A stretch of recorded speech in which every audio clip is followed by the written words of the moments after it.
All right. Should be going live. Should be live. Looks like we may be live. Hopefully we are actually live now. Guys in the chat, let me know if you can hear me. Let me know if you can hear Nate from Nintendo Prime. His channel should be linked in the description below. Let me know if you can hear the background music. Let me know how you doing. Let me know if everything looks okay. Holy crud. Yeah, of course. We gotta play some Xenoblade music. We gotta play some Metroid music because we're gonna be talking a lot about Xenoblade tonight. We're talking a lot about Metroid. We're also gonna be talking about Pokemon as well, and probably other things. I haven't had the greatest of opportunities to research every little thing that's happening. I know, like Quake came out for Switch, like just randomly, right? What else happened? We got an interview from Phil Spencer that Game Pass will not come to Switch, probably. Right, so there was that, another update on that, which, again, you take that with a grain of salt. What else? There's a rumor coming from, I think, Kotaku that there's a Grand Theft Auto trilogy coming to various platforms, including, and most importantly, the Nintendo Switch, because we don't see Grand Theft Auto on Nintendo systems usually, unless you count, like Chinatown Wars on the DS or something years ago. There might have been, like, one more... one of the older ones before they went 3D. But point is, there's been a lot of little things that have been happening, right? I think even No More Heroes 3 is coming out later. But yes, the focus for tonight is Xenoblade Chronicles 3 rumors, Metroid Dread theories, and Pokemon Legends analysis and news, and whatever else you guys want to talk about in the chat. But before we jump into that, Nate, how you doing, man? It's been a little bit. It has been a little bit. I was on vacation. You were on vacation. It's just how things happen. Yeah. Good to be back on your show. I think it's been since like right after E3 I came on, or right before, one of the two. I don't even remember. And then I vanished for like a month and a half and not even doing a podcast. I only came back recently, so good to be back. There's a lot of great stuff going on as we head into the school year and slowly creep towards the holidays. Yeah. The school year is starting. I know a few people are starting school tomorrow. For a lot of people, summer is approaching the end. But with the end of summer comes more Nintendo news and game releases. I think we're getting No More Heroes 3 is coming out next week, right? And then we have WarioWare to look forward to, and then we got Metroid Dread October 8th, my birthday month. And actually, specifically on my birthday comes Super Mario Party, which is looking pretty hype. And then in November, what are we getting? Pokemon Brilliant Diamond Shining Pearl. And then also Shin Megami Tensei 5. Like, they're a week apart from each other. And then early December, we are getting Advance Wars 1 and 2 Reboot Camp. And then in January, we are getting what I think is a pretty epic-looking Pokemon Legends Arceus. And who knows what happens after that. But we got a decent lineup of, like, pretty... important Nintendo-funded games coming up. Yes, and there's a smidge of hardware releasing somewhere in that bit. Oh, right. I forgot about that. What's it called? The Switch OLED? Switch OLED, right? Coming out October 8th. So, yeah, there's definitely a lot to be talking about, and I think you and I both agree there's a likely September Nintendo Direct. This is we're at the pretty much end of August, so, you know, we could just be a couple weeks away from getting another Direct with a whole bunch of information, potentially a reveal for Xenoblade Chronicles 3 or that long-rumored Donkey Kong game, or just more news on Zelda or something. There's so many options right now. So even though summer's waning, I think the hype is going to be doing the opposite of waning. Yeah. But I mean, we had an Indie World this month too. Can't forget that.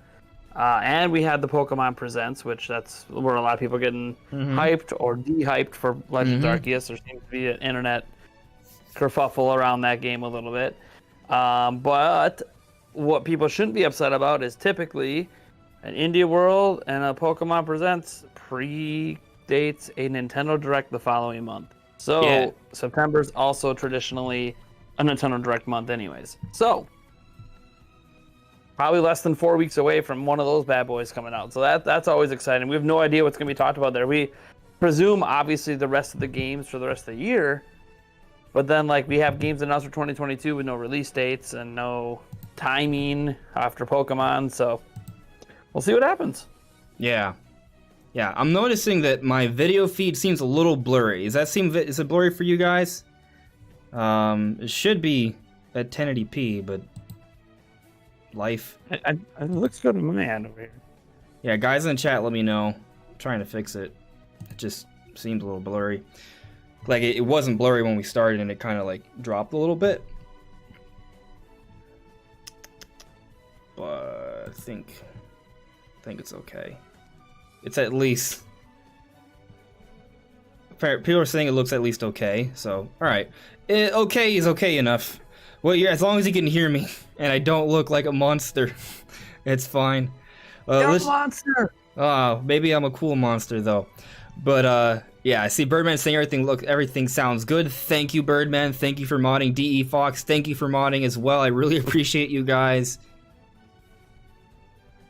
Amor, remember, an apple a day keeps the doctor away. That is my insurance plan. It's great. Birdman, I've played this game called Ultra Age, and to me this game feels like Final Fantasy VII Remake put on Switch. Fascinating. I'll look into that. Javi Sorio, good evening. My Little Mortys, Xenoblade 3, right? Xenoblade Chronicles 3. I think we're approaching something special. Ice Sonic, hello there. Paco Salvador, hello. Oren Green, hey. Amor, am I a fan of Spider-Man? Yes, I am a fan of Spider-Man. Will I say am I like a Spider-Man super fan? No, I'm not a Spider-Man super fan. Like, I don't own like a lot of Spider-Man merchandise, but whenever there's a Spider-Man movie, I'm gonna watch that. Like, of all the Marvel movies, that's probably like at the top of my list. I actually am a big fan of the current Spider-Man as well. Thanks for the compliments on my hoodie, Oren Green. Thank you very much. Ronnie Fazio, hello there. Nintendo Unite, hello. Seahawks 24, hello there. Nintendo, hello. The Sean Kelkar, the dynamic duo of Nate and Andre is back. Yeah. I mean, as we alluded to earlier, it's been a little bit since we both had a chance to kind of like dive into stuff talking. I know you invited me to a couple different podcasts, and I was like, crap, I can't join. I'm in Colombia, or I just can't do this. I'm not here. But I am here now. Nate is also here now. We're doing a show together now. We're going to do another show with him later in the week. So make sure to stay tuned for that. And again, his channel is linked in the description below. You guys are getting a double dose of us this week. So yeah, I personally plan on kind of going to town in terms of content. We'll see how long that lasts.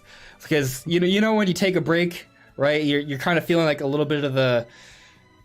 I don't want to say that I ever feel burnout, but there are times where, because of life and work and death and grieving and other things, that like I'm like I don't have as many ideas. Well, I thought I was gonna hit the grindstone super hard after E3, and then what happens is I spent so much time doing E3 that everyone else in my life is like, "Hey, you need to like spend time with us and be present." And I'm like, "Yeah, I know you're right." All right. So yeah, I've gotten back into a little bit of a regular schedule the last couple of weeks, but then my fiance had her gallbladder removed out of nowhere. That was like totally unplanned, emergency surgery. So everything's been kind of thrown for a loop. But you know what? I totally understand, especially when, I mean, God, for a month and a half, 2 months, hit that grindstone, lead up to E3, cover that, do all this big stuff, hit vacay, and then it's like, yep. I really feel motivated, but also really, I don't know what to do sometimes. There are some days that, like, if there's no news that I feel like talking about, it's kind of like, okay, I got some ideas, but some of these videos are going to take me, like, 2 weeks to make. That's the problem, right? Like, so some days you have news, but then if you want to kind of get more creative, do some of more of, like, your, a little bit more creative things, those require more work and more time and more planning. So it's not easy. So, I'm going to give a few channel updates before we jump into the discussion, because I know for a lot of you guys, this is like the first chance you've had to like sort of interact with me in the last few weeks, especially with everything going on. A lot of you guys know that Onyx passed away. I'm sad about it, but he's in a better place now, and I feel confident saying that this last year that he was just with me, he was about as happy as he could be. I don't know if this is weird or not, but the vet sort of like shared with me. They made this little paw print of Onyx, so it's kind of cute, I guess. But yeah, so he's in a better place, resting, you know. But we're ready to keep moving. I see that someone is asking about Brandon. Who was it? Nintendoge. Just warning, how is Brandon? Is he all right? So I am in communication with Brandon. Brandon is not gone forever. Brandon is alive. Brandon is breathing. Brandon is fine health-wise, but Brandon's got things going on right now, so we'll see where he's at. Definitely send him good thoughts, send him good wishes, for sure. Feel free to send him a message, but right now he's just a little bit busy. Yellow Kazoo, thanks for checking in, thank you for modding, and I am doing okay. Thank you very much. But Seahawks 24 rule, Switch Pro minus the Pro. Right. But anyway, I'll just continue on with a few channel updates. So everything's good. We are going to be hitting the grind. We are going to be making content as we always have. That's not going to change. It's not going to stop. If anything, we're going to double down because that's how we do it. When things get shitty, sometimes I just like to talk about games. So that's what we're doing. But I did allude to me going on a grind. So I don't want to promise this. I don't want to be like this, expect this every single day. But what I'm going to try and do is change my schedule a little bit. So it's going to be maybe this might not even succeed in the first week, but video Tuesday, Wednesday, Thursday, Friday, Saturday, podcast Sunday, and only a break on Mondays. And that'll be it. That's the goal. Probably not going to happen, but that's the goal. So we shall see. Going beyond that, though, I see we already got 65 people watching, which I am actually kind of surprised we have that many people watching right now. So thank you for watching, guys. I hope you guys enjoyed the show. We'll actually talk about Nintendo stuff in a quick moment. But I'm feeling a little, what's the word, selfish today. So if we could somehow hit 100 plus concurrent viewers, that would be epic. So put a like, talk a lot, share out the stream. I'd greatly appreciate it. I don't expect it because we've taken such a long break. It's kind of a slow period in general. But if that happens, that would be awesome. So, yeah, share the stream. But just kind of move on the chat here. Let me see if you guys have any questions you want me to bring up. Ronnie Fazio added me. Hey, man, welcome back. Did you ever play Ubisoft's Immortal Phoenix Rising? I've recently been playing through it for a second time. It's a really good game. I love Greek mythology. So, no, I haven't gone around to playing it. But I have heard it's a pretty good game, and it's kind of interesting because I feel like some people have alluded to there being some level of Greek mythology influence in Breath of the Wild 2 already, and Phoenix Rising seemed a little bit like Breath of the Wild already. It's just kind of interesting how there's just a whole bunch of games that all seem to be semi-related to Breath of the Wild. It's like the video game world revolves around Breath of the Wild, which it makes sense. But let's see here.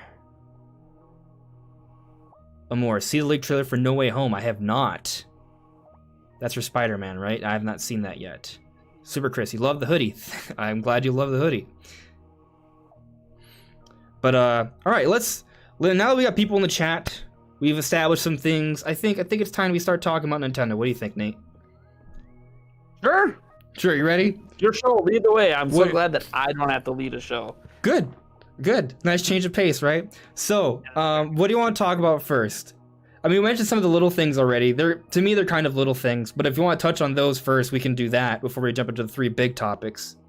Is there anything related to Quake or Game Pass? I feel like we could probably swing that around for a little bit before we jump into the bigger topics. So yeah, let me ask your thoughts on that. And you've had probably a little bit more, I'm assuming you had a little bit more time to sort of sift through that information and think about it. But with Phil Spencer, who runs the Xbox team, him saying that Game Pass isn't coming to Switch, and more specifically, he sort of made sure to specify that the reason why is because the companies that it's not on right now do not want it. He's basically telling us Nintendo doesn't want Game Pass on Switch, and that's why it's not there. Do you think that that's true? Do you think that there will not be Game Pass on Switch, or is that maybe some PR talk sort of trying to circumnavigate the question? So I actually haven't even talked about this yet on my channel. The big thing for me with this is, while Phil Spencer says this, and you should take him at his word, they currently have nothing in development for the closed platforms, which is obviously Switch and PlayStation 5. He's openly said he wants it there, but again, the platforms are closed off from it, so that's just that, and there's nothing in development. That doesn't negate the fact that Nintendo redacted stuff in legal documents about Game Pass and Switch. It doesn't negate the Switches being in the background of all these videos, but then seemingly, was that really just to get like the Doomslayer collection, which is just a bunch of games we already have on Switch? So like in Quake, like it just doesn't really feel like that's really why the Switches were in the background. It felt like, no, there's active negotiations going on, which is what the excuse was actually given for the redacted information in the Apple versus Epic lawsuit. Was Nintendo lawyers coming in and saying, no, we need to redact this before it goes public because this is currently ongoing negotiations. I don't know if those negotiations obviously went south, which obviously could have happened because Nintendo is a closed platform. And I don't think they would be cool with Xbox Live necessarily being there, which is what Microsoft requires to have Game Pass. At least currently on all platforms that it's on, you have to use Xbox Live. So I don't want to say that it's never going to come. I do think it is something that is not currently in the realistic soon plans. It is something that maybe could get locked in heading into future Nintendo platforms. I think it's something that Nintendo and Microsoft have been talking at, specifically as Nintendo gets more into game streaming and we're seeing more games go that route on Switch. Like, oh, hey, you can still get Hitman 3, but it's just going to be a streaming version. You can still get, the upcoming, whatchamacallit game, the, oh God, why am I drawing a blank on it? Guardians of the Galaxy game, but it's going to be streaming. So that's cool. And I think Microsoft being at the forefront of streaming, Microsoft having this service, Nintendo seeing that service, obviously active negotiations. I'm more curious if during those negotiations, if Nintendo heard enough to say, okay, we're not going to do it with you guys right now because, hey, we don't want Xbox Live on there. We were trying to push Nintendo Switch Online. This doesn't work for us. But if Nintendo saw enough in negotiations to be like, that's an interesting idea, let's put that on a back burner for something we might want to do down the line. I don't know what for, because their games keep selling like gangbusters, so they don't really have a reason. Like Microsoft had a strong reason to maybe try this out versus Nintendo, but it's also, man, there was negotiations. We know that for a fact. Right. But we don't. But like, it's sounding like, okay, there's nothing coming soon. Does that mean negotiations are over, or does that just mean, hey, there's nothing to talk about because there's literally nothing being made at the moment? So I don't know. Let's look at it like this, right? So it's basically, let's assuming 100% that what Phil Spencer is saying is 100% true, which isn't necessarily true, right? Yeah. But let's assume what Phil Spencer is saying is absolutely true. We're in two categories. It's one of two possibilities, right? One is there was negotiation. Those negotiations came to a standstill, and that's it. That doesn't mean they can't come back to it, but as things currently stand, that's it. Nothing else is happening.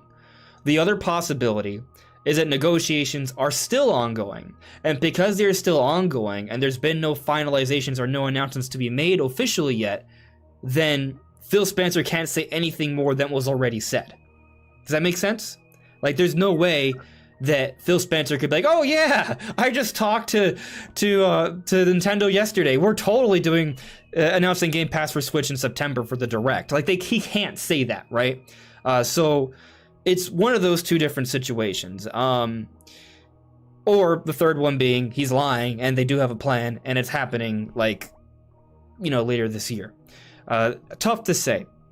And it's possible that the rumor, because I know people are going to be going back to this rumor because it's been rumored throughout the year that there's a big sort of plan between Nintendo and Microsoft, and we haven't been sure what it is. We've seen multiple Microsoft social media accounts sort of tease it. We've seen there's been a little bit of a paper trail here, right? So there's evidence to believe it. a decent amount. There's been leakers and insiders suggesting that something is going to happen and be announced around the fall, which would fall in line with the September Direct potentially. So it all kind of makes sense for there to be something, and everyone's just sort of thinking, well, Game Pass makes the most sense, right? So maybe that's happening, but it's also fair to also consider here that with any rumor, even if it's based off real information, because it's not officially announced yet, it's something that's under debate, it's under discussion, negotiation, plans can change. So it's possible that that rumor was specifically for Game Pass on Switch, and based on what Phil Spencer is saying, those negotiations have now come to a standstill. So come a September Nintendo Direct or sometime in the fall, if we get no announcements about some sort of special Nintendo-Microsoft collaboration, maybe the assumption should be that that rumor was for that, but they didn't come to fruition. Like, that's a possibility, right? It's also possible that it had nothing to do with Game Pass. It could be Rare Replay, it could be Banjo-Kazooie. Yeah, like, we know they were talking. We know, obviously, like, the big thing to me is that legal document had redacted by Nintendo lawyers, and it was about Game Pass on Switch. Right. With the excuse that it was in negotiations. We can't have active negotiations go public. And okay, fine. Then maybe that's not what all the teasing was about. The teasing could have been, that this is just something I'm throwing out there. We kind of assume that we're done getting Bethesda games now that Microsoft owns them. Maybe we're not done. Maybe we are going to get the next Wolfenstein and the next Doom. Maybe that is going to come to Nintendo platforms still. Sure. Or maybe they have a special remaster specifically just for Switch. Even when you look at the Doomslayer collection, well, technically it has an extra game over the other platforms because it has Doom 64. Now, granted, none of these games are actually new on Switch because we already have them. To just play them together. And Quake was obviously new, but this is just a situation to me that, there's always that phrase out there, the simplest answer is usually often the correct one. It's actually a misquoted paraphrase of Occam's razor. That's not actually what that means, but people paraphrase it because the full thing's like a 3-paragraph long thing. But the point is that when you think about the simplest answer is often the correct one. Well, the simplest answer is there was negotiations. Phil Spencer said, nope, not happening. So it obviously went south, and that's that. And they'll stop putting Switches in their background of their stuff, and they'll stop teasing it.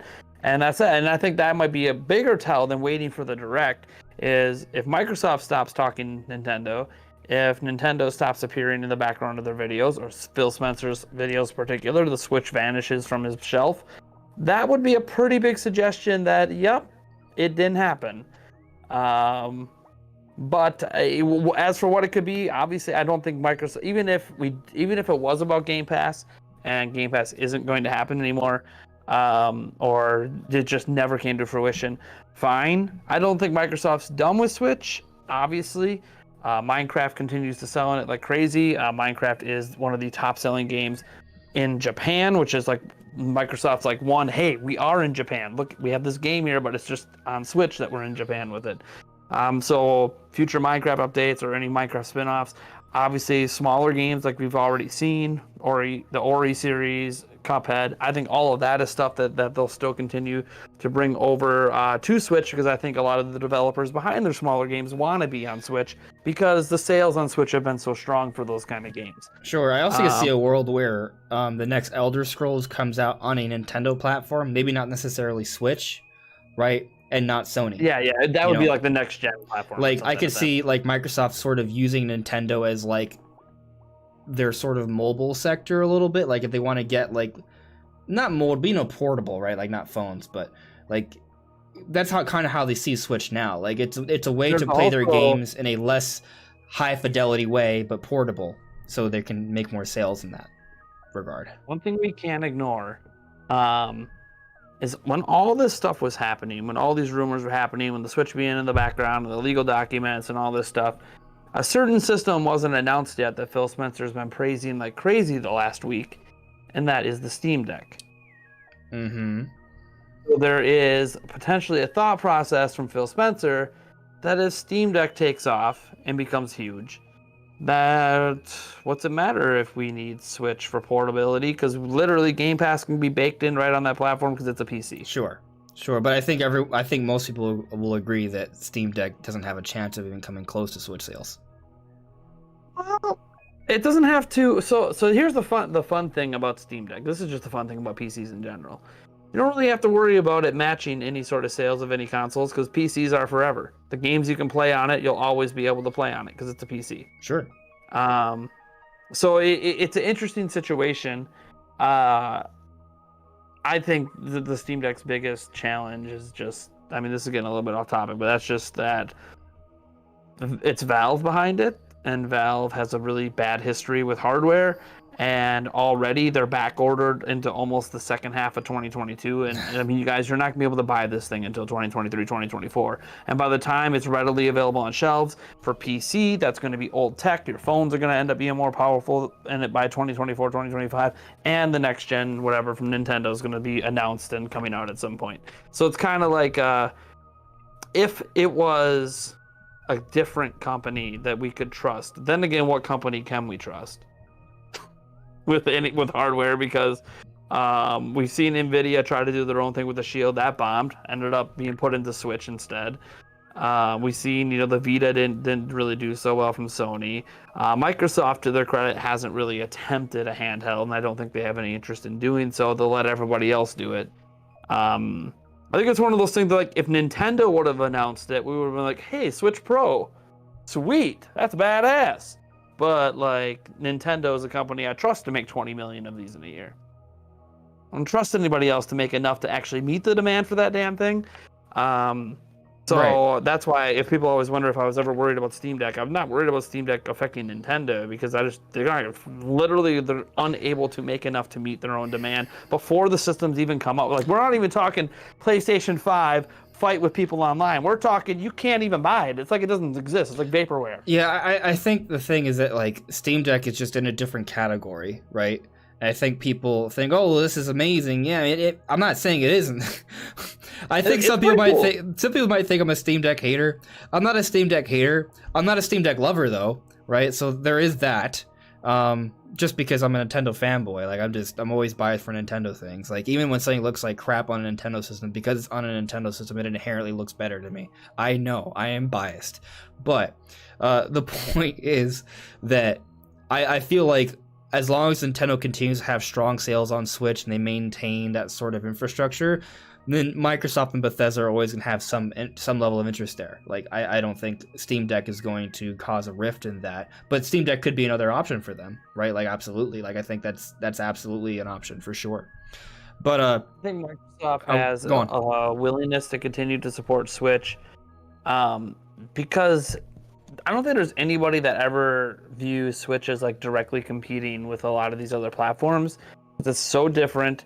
It's portable. You can talk about the Steam Deck, fine, but in terms of, like, okay, why would they put Bethesda games still on Nintendo moving forward, and not like PlayStation? And it's, well, PlayStation is more of a direct competitor, and we can, Microsoft can talk all they want about, we don't care about hardware sales, we don't care about that. No, but you care about people playing games where your services are available, and potentially. This is weird, but Nintendo does the same thing. Nintendo creates mobile games to get people to buy Switches. You could put your games on Switch to convince people to get into your services on their phones or computers, or go buy an Xbox Series S for $300. So I think there's also a play for Microsoft. It's like, hey, if we just dip our toes and we keep dipping in that Nintendo fan base, be like, hey, look, we'll give you this, or we'll give you a... well, I don't think they're. I would love to imagine they're going to give us the next Elder Scrolls. I don't really think they are. I think one bad sign for that is that there's a new version of Skyrim coming out, and we're not getting that on Switch. So it's like, okay, if we're not going to get that, we're no way in hell we're getting the next one. Doesn't mean that they could be like, oh, we'll give you a Wolfenstein game, but by the way, you guys remember Doom Eternal and this new Wolfenstein? You want that next Doom? You better come over to our platforms. So I think there's some potential cross-advertising Microsoft might see with Nintendo's audience, versus if you put it on PlayStation's audience, it's very hard to convince them to come over to your platform. They'll just get mad at you for not giving them more. So I don't know. That maybe I'm just speaking to nobody, and nobody thinks like I do, but that's just the way. The reason I think Microsoft is going to continue to support Switch, at least for a little bit, and we'll see what happens. I don't, I have no idea if Microsoft knows anything going on with their next platforms, or if Nintendo told them, hey, we have more power coming later, let's revisit Game Pass then. I have no idea. So Yeah. So I went ahead and put out a poll. I just saw this feature. I put out a poll I didn't. Yeah. I wish I knew about this all during E3. I could have been doing these polls. I kept asking people, type 1 in the chat to vote on this. Like, no, we have a poll. There's a poll system. So I would just put up a poll right now. It's very simple. Which of the 3 topics should we talk about next? Xenoblade Chronicles 3, Metroid Dread, or Pokemon Legends Arceus? We're going to talk about all of them in this discussion, so don't worry, but just which one do you want us to discuss first? So just putting that out there for you guys. I do see I have a super chat here from ASAP Rel. Thank you very much, ASAP Rel. So ASAP Rel says, I'm sorry, but the Steam Deck looks like hot buns. Is hot buns a bad or a good thing? Yeah, I'm not sure. People like hot buns, right? Depends on the bun. Like, I don't want my hot dog bun to be hot. If you're just gonna do like a dinner roll kind of bun. Or what if it's like sugar buns, like warm, fresh out of the oven sugar buns? Pretty good. Yeah, or what if it's like a metaphorical hot buns? Then, it kind of depends on your disposition. But anyway. I was gonna say, I'm like, we're talking about my buns, quick home. I don't know. Not showing them for you. $5 ain't enough to get the buns out. Hey man, even though this channel is not for kids, that might get us demonetized. But anyway, let me tell you, if I'm not demonetized yet, you don't worry about it. There's been way worse on my channel. You do some fun stuff, but I do some insane. Let's just say it's a very adult channel, and I'm happily surprised I am not demonetized at this point. Good. That is great news, right? So to kind of come back to this little Game Pass discussion. One sort of curveball I want to throw out there is that, like, what if the reason Phil Spencer's saying that Game Pass isn't coming to Switch is because Game Pass isn't coming to Switch, but something that clearly is based off of Game Pass is coming to Switch, right? Like, what if it's something that has a different branding, right? Maybe it takes advantage of the xCloud technology or something, and it's like a special sort of program that is very sort of changed around like significantly for it to make sense on Nintendo Switch's on the Switch platform. Because, for example, there's a lot of games on Game Pass that are available on the eShop, right? If they were to put Game Pass as is on there, it would bastardize a lot of sales on there, right? So I feel like in reality what would make the most sense is that most third-party content that's already on the eShop and future third-party content that would be of a similar vein, that should not be put on the Game Pass. Like, that would not work out well for third parties on Switch or Nintendo. Like, I feel like there's money lost there. However, between Nintendo and Microsoft, maybe they could put together their own sort of special library that would be some sort of, like, streaming library similar to Game Pass, but not quite the same thing. It would be a custom sort of version, potentially with its own branding and naming. And then that wouldn't make Phil Spencer a liar. It would also make the rumor true that there's some sort of special thing going between Nintendo and Microsoft that potentially is in the vein of Game Pass. And that also would also satisfy what we've heard about before with like the whole legal case from the redacted stuff about the Game Pass discussions, right? So, why isn't that an option? I think you agree that it is an option, right? Anything's a potential option. I think there's a lot of complexities with Game Pass in general. Like you were talking about, worried about third-party sales on the eShop. Well, third-party companies are making hand over fist money on Game Pass. So it's like, do they even care? Oh no, we lose eShop sales, but we gain microtransaction sales because now we have 3 million more people playing our game. So it's like one of those. And Microsoft, by the way, is paying these companies a shitload of money, even the indies, to have their games on Game Pass. So it's I don't really know the particulars. None of us know the particulars behind the scenes. All I know is, while you could have a catered service like that then begs the question, okay, then do you need a separate subscription fee? And if you need a separate subscription fee, does Microsoft and Nintendo have to pay these companies again to have games on this service? Do we have to pay Ubisoft now because we want to get the next Assassin's Creed on here, but we got to pay them to be willing to put it on our service? It just, to me, adds a whole nother layer of complexity to something Microsoft has already sorted out.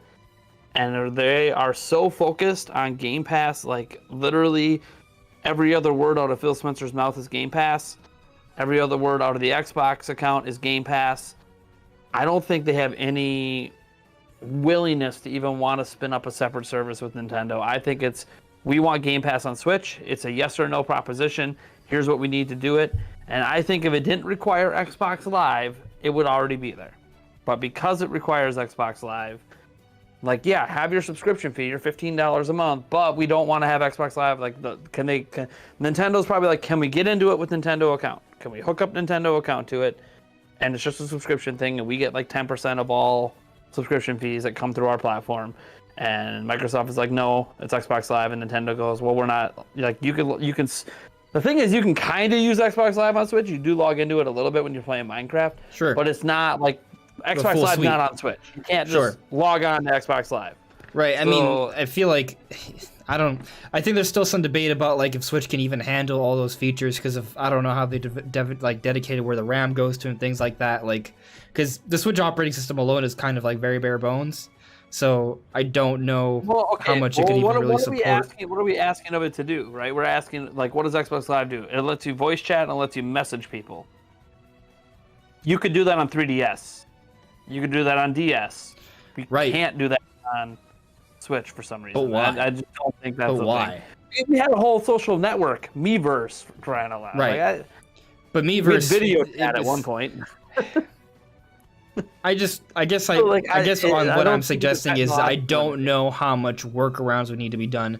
Obviously, Switch can run software like that, but the way the Switch has been designed, the way they are wanting to push their hardware, we haven't seen them really do anything that similar to it. So it just kind of, makes you wonder. To me, it's an infrastructure thing. We can already voice chat on Switch. We do it all the time in games like Fortnite. We can already message people in the games that have their own in-game messaging system. So it's not really a limitation of Switch's operating system. That operating system, in fact, is not even owned by Nintendo. It's an operating system that's public and has these features baked into it. Nintendo doesn't want that. Maybe they want that now, but back at the start of Switch, they had this whole idea. We're going to have all this big phone app. You're going to be able to set up play sessions and do all this stuff, and this app doesn't do any of it. And I think that's like one of Nintendo's biggest regrets is that they were going to push everything to I think they wanted to push it all to the app. Message your friends, make plans, everything in the app. And then they never really did it. Maybe because of the backlash to the app. Maybe the backlash made them say, why invest in it? Why try? Because I think, the app could have replaced a lot of that. I don't like that. I'd rather be local on the system, but I will say, hey, if I'm going to message someone, I'd rather do it on my phone than like on a keyboard on my Switch. So I don't know. So I want to point this out there. I'm going to give a few more minutes for the poll, but right now where the poll is at. Xenoblade Chronicles. Xenoblade 3 is coming in close. Metroid Dread's been ahead the whole time. And now Xenoblade 3 is at 35%. Metroid Dread's also at 35%. I didn't think Xenoblade 3 would catch up. Can it hold, though? I'm going to give it another couple minutes. And I also just peeped that we broke 100 concurrent viewers for a little bit. We went right back down, but we're close. So keep the hype coming, guys. Keep it coming. Xenoblade 3's lit now. It's had so much momentum. It's going to hit 40%. It's like we got an influx of Xenoblade Chronicles 3 fans. Can it hold, though? I don't know. Wow. This is kind of exciting just watching, because we just hit the concurrent viewer goal. We're slightly above 100, and then I was like, can Xenoblade 3 really beat out Metroid Dread here? And here it's at 42%. What's going on? Influx of Xeno fans. Yeah, well, what's going on? Like, why was Metroid Dread at 37% this whole time? And now I'm like, hey, guys, Xenoblade 3 is just a little bit behind. You guys want to talk about Xenoblade Chronicles 3. That's becoming... It was a dead heat for a little bit between Metroid and Legends, and then Metroid got a decent lead, and Xenoblade was the third in the poll. And all of a sudden, it's going to be like 50% here in a moment. Yeah, what's going on here? How's Xenoblade Chronicles 3 taking such a strong lead? Hey, I'm fine. All of them are great. I mean, for the beginning of the first 8 minutes of the poll, everything was around like 30-something. So, like, I feel like there's a fair amount of, good stuff going here. But I'll give Metroid Dread and Legends Arceus another chance. It seems like Xenoblade 3 has stolen the lead. But I'm just gonna check with the chat, answer a couple questions, and then we'll move on to presumably Xenoblade, but we'll see in a moment. Thank you everyone for modding. I appreciate it, keeping everything respectful and classy. Let's see here. I'm gonna focus on ats. Let's see. William, Freedom Games 1 Lonely Outpost beta is available in 2022 on Steam. Okay. I have seen a few people asking me to talk about the WarioWare demo. That I unfortunately cannot do because I did not play it. I'm sorry, I should have, but I did not play the WarioWare demo yet. Have you played it? I'm gonna go download it right now. He hasn't played it either, so we cannot fairly talk about the WarioWare demo on yet. like Friday, but I didn't download it. Yeah, I will talk about the WarioWare demo soon, but I just can't. I haven't played it yet, so I can't talk about it. I am sorry. I should have, but stuff has been going on, so I haven't been able to get to it. But we'll get to it eventually, just not tonight. Sorry. Let's see here. Nishan Kelkar, I just beat Definitive Edition. I'll be playing 2 soon. I'm so hyped for Xenoblade Chronicles 3, right? It's looking like we're going to be getting something maybe soon. Something maybe. Xenoblade is lit. That is correct, ASAP Rel. Nishan Kelkar, which do you like better, Xenoblade Chronicles 1 or 2? I keep adding Chronicles. It's just in my head. 1 or 2, let's see.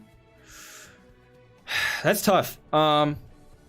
I love both a lot, right? But then there's a few different things to consider here because you have Definitive Edition, right, that also added Future Connected, which is awesome. I really enjoyed Future Connected. I really enjoyed playing with the new system with Melee and stuff like that. I really enjoyed. But then Xenoblade Chronicles 2, you know, there's also Torn of the Golden Country, which is almost like its own separate game. It did get its own separate release, and it does get up, you can get up to 30, 40 hours in that, so it can count its own thing. Like, if you compare it to some Pokemon RPGs, it's basically the same length, really. So, that's a big thing. So if you consider that, I don't know. I'll tell you this, in Smash Brothers, I vastly prefer Pyra and Mythra from Xenoblade Chronicles 2, as well as Ashoka from Xenoblade Chronicles 1. So, there's that, and I'll also tell you I really enjoy the combat in Xenoblade 2 far more than I do in Xenoblade 1. But in terms of like my initial experience of each game, which one sort of hit me harder, it's also tough. I mean, Xenoblade 1, it just felt like this incredibly long adventure, and at the time, there wasn't too many experiences that I personally had that were that comparable to it, so it definitely had a lasting impact for me. But then Xenoblade 2 just feels like playing through a beautiful anime, and I'm a big anime fan, so it kind of hit me there. And I feel like the combat system, while not amazingly like sort of explained, once you kind of figure it out and you get deeper into it, it's one of the most complex and satisfying like systems there are. So you know what? Even though I would say that Xenoblade Chronicles 1 is like objectively a better game overall because Xenoblade 2 lacks in polish, I'll say that personally Xenoblade 2 resonates a little bit more with me. But they're close. Do you have a preference, Nate?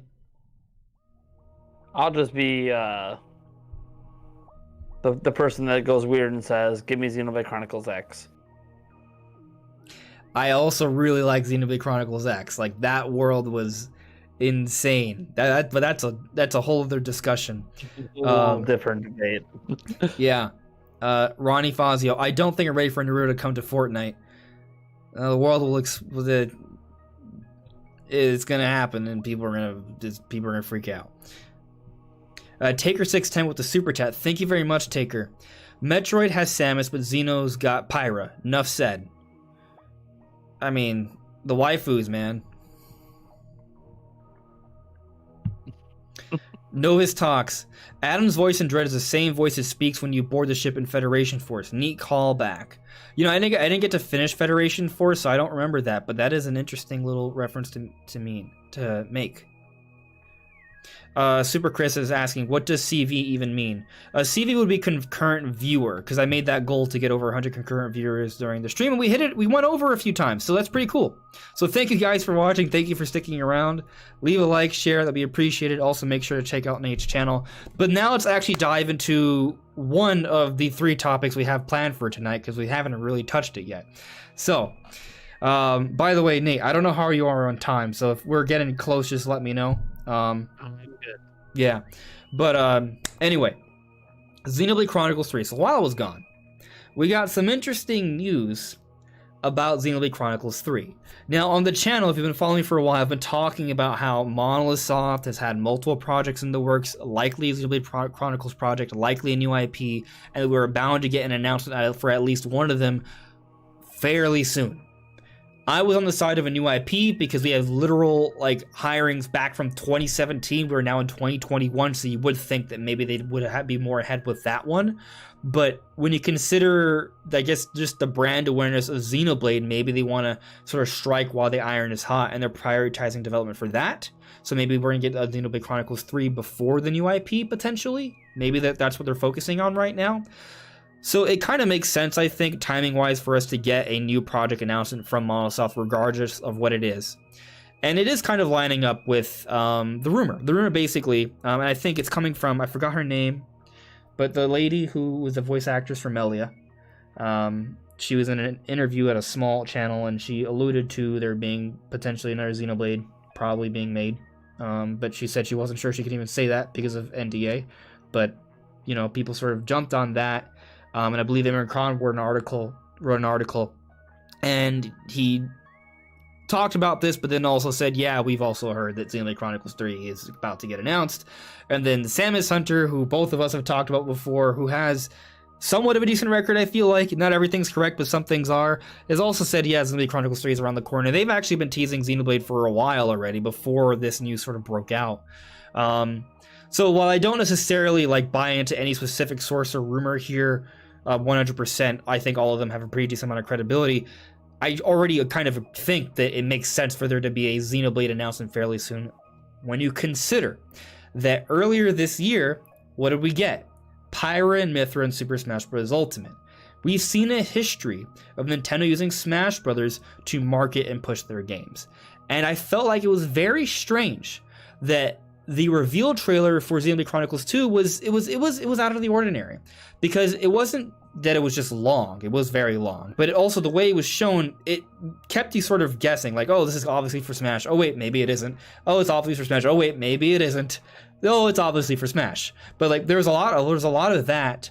But then we also found out afterwards, it wasn't the Smash team that made this Smash reveal trailer like all other Smash reveal trailers. It was actually Monolith Soft, the developers for Xenoblade. They paid more attention to this reveal trailer than really any other. There's more care put into this than any other Smash reveal trailer, which is out of the ordinary, literally. But then also there is an additional sort of little phone vertical sent out of Pyra and Mythra sort of greeting and saying thank you for being added to Smash Bros. On top of that. So there's just a little bit more work put in to celebrate Mythra and Pyra getting to Smash Bros. And other Smash reveals. When you take that into consideration on top of the fact that Smash has been used to market and push games before, especially for Nintendo, and the timing of Monolith Soft projects, and now these rumors, it does seem like, yeah, Xenoblade Chronicles 3 is coming. And it makes even more sense when you consider what the rumors are saying. The rumors are saying that this game is going to take place well into the future for Xenoblade Chronicles 2, which makes sense because right now, Xenoblade Chronicles 2 is selling really well. The Smash DLC pushed those sales even further. So there's a lot of momentum for Xenoblade Chronicles 2. So if Xenoblade 3 is kind of using some of those characters, that momentum will bleed in quite nicely. But then on top of that, we just got Xenoblade Chronicles Definitive Edition. Who was the focus? Melia. Melia is apparently, the voice actress is suggesting, there's speculation that she's involved with this game, and rumors are also suggesting that Melia will be a part of this. Lore-wise, she's a character that can live for a very long time. And if you look at the DLC for Xenoblade Chronicles 2, we saw characters able to traverse the realms, but then also for Xenoblade Definitive Edition, there was future connected, literally implying a future where they are connected. So if Xenoblade Chronicles 3 is taking place far into the future for 2, where there's connections, potentially Melee can be there as well. So the hype behind Xenoblade 1 and 2, both of them can have great momentum leading into a strong sales potential for Xenoblade Chronicles 3. So it actually all kind of makes a lot of sense when you sort of think about everything these rumors are sort of saying. So do I think it's happening?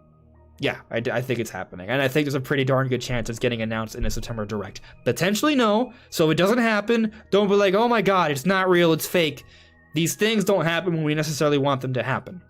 But I do think it is definitely in development. I do think Nintendo would ideally want the momentum to sort of bleed in, but we've already seen a bit of a delay there, so they may save it even for an even later time, potentially.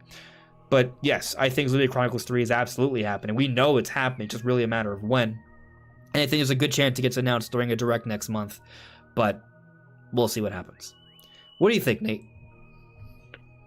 So, forgetting the rumors and the reports, and there was actually a tweet, I think, by the composer of the music saying that, like, he basically said without saying it that he's wrapping up music for the game without being able to tell you what the game is, but fairly clearly, you look at his history of projects, it's Xenoblade.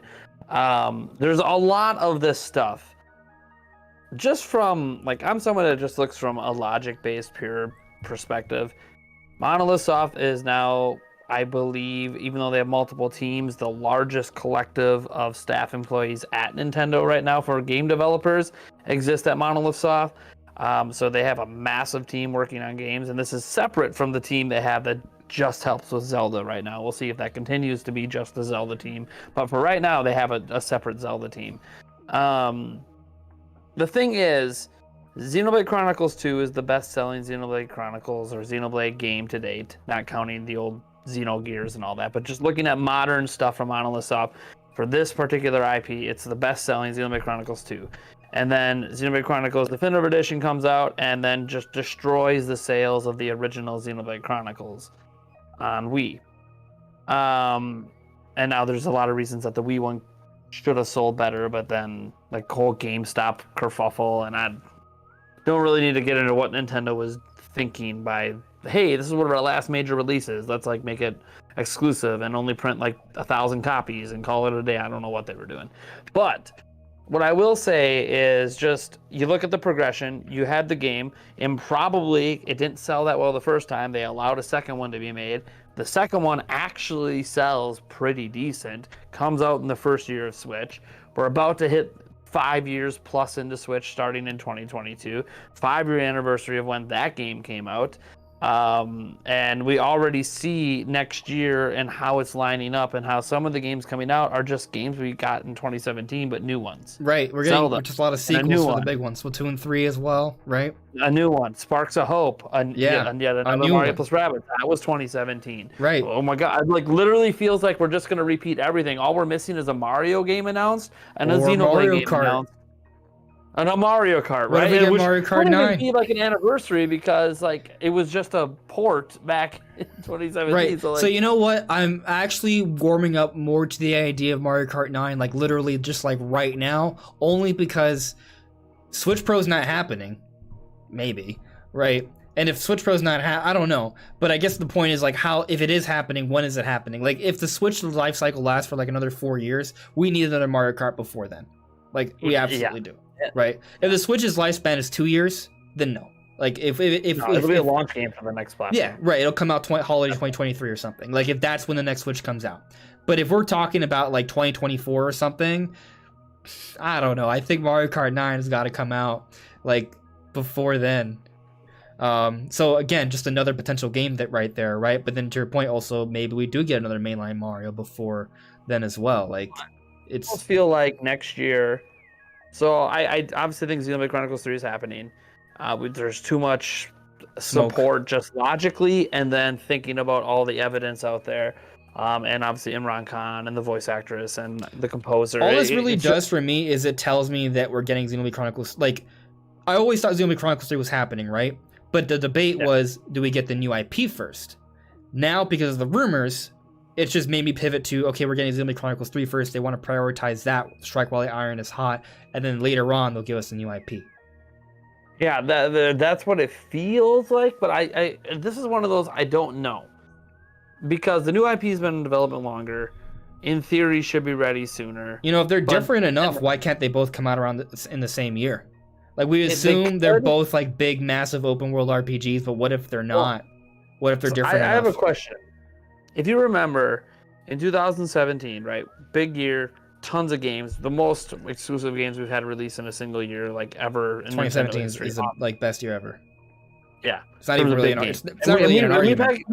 2019 was a really, really good year. Yeah, but 2017 is like the best year ever. But it wasn't the entire year. It was a half a year was awesome. 2017 was great from start to finish. Well, from March to December. Even though it was a bit of a late start. Yeah, but it was so good, it doesn't matter. Like, you open up with the game that's received more game awards than any other game ever. So, like, that already kind of puts you in a category above pretty much everything else. But then you have a game that is rated pretty much as high in Mario Odyssey.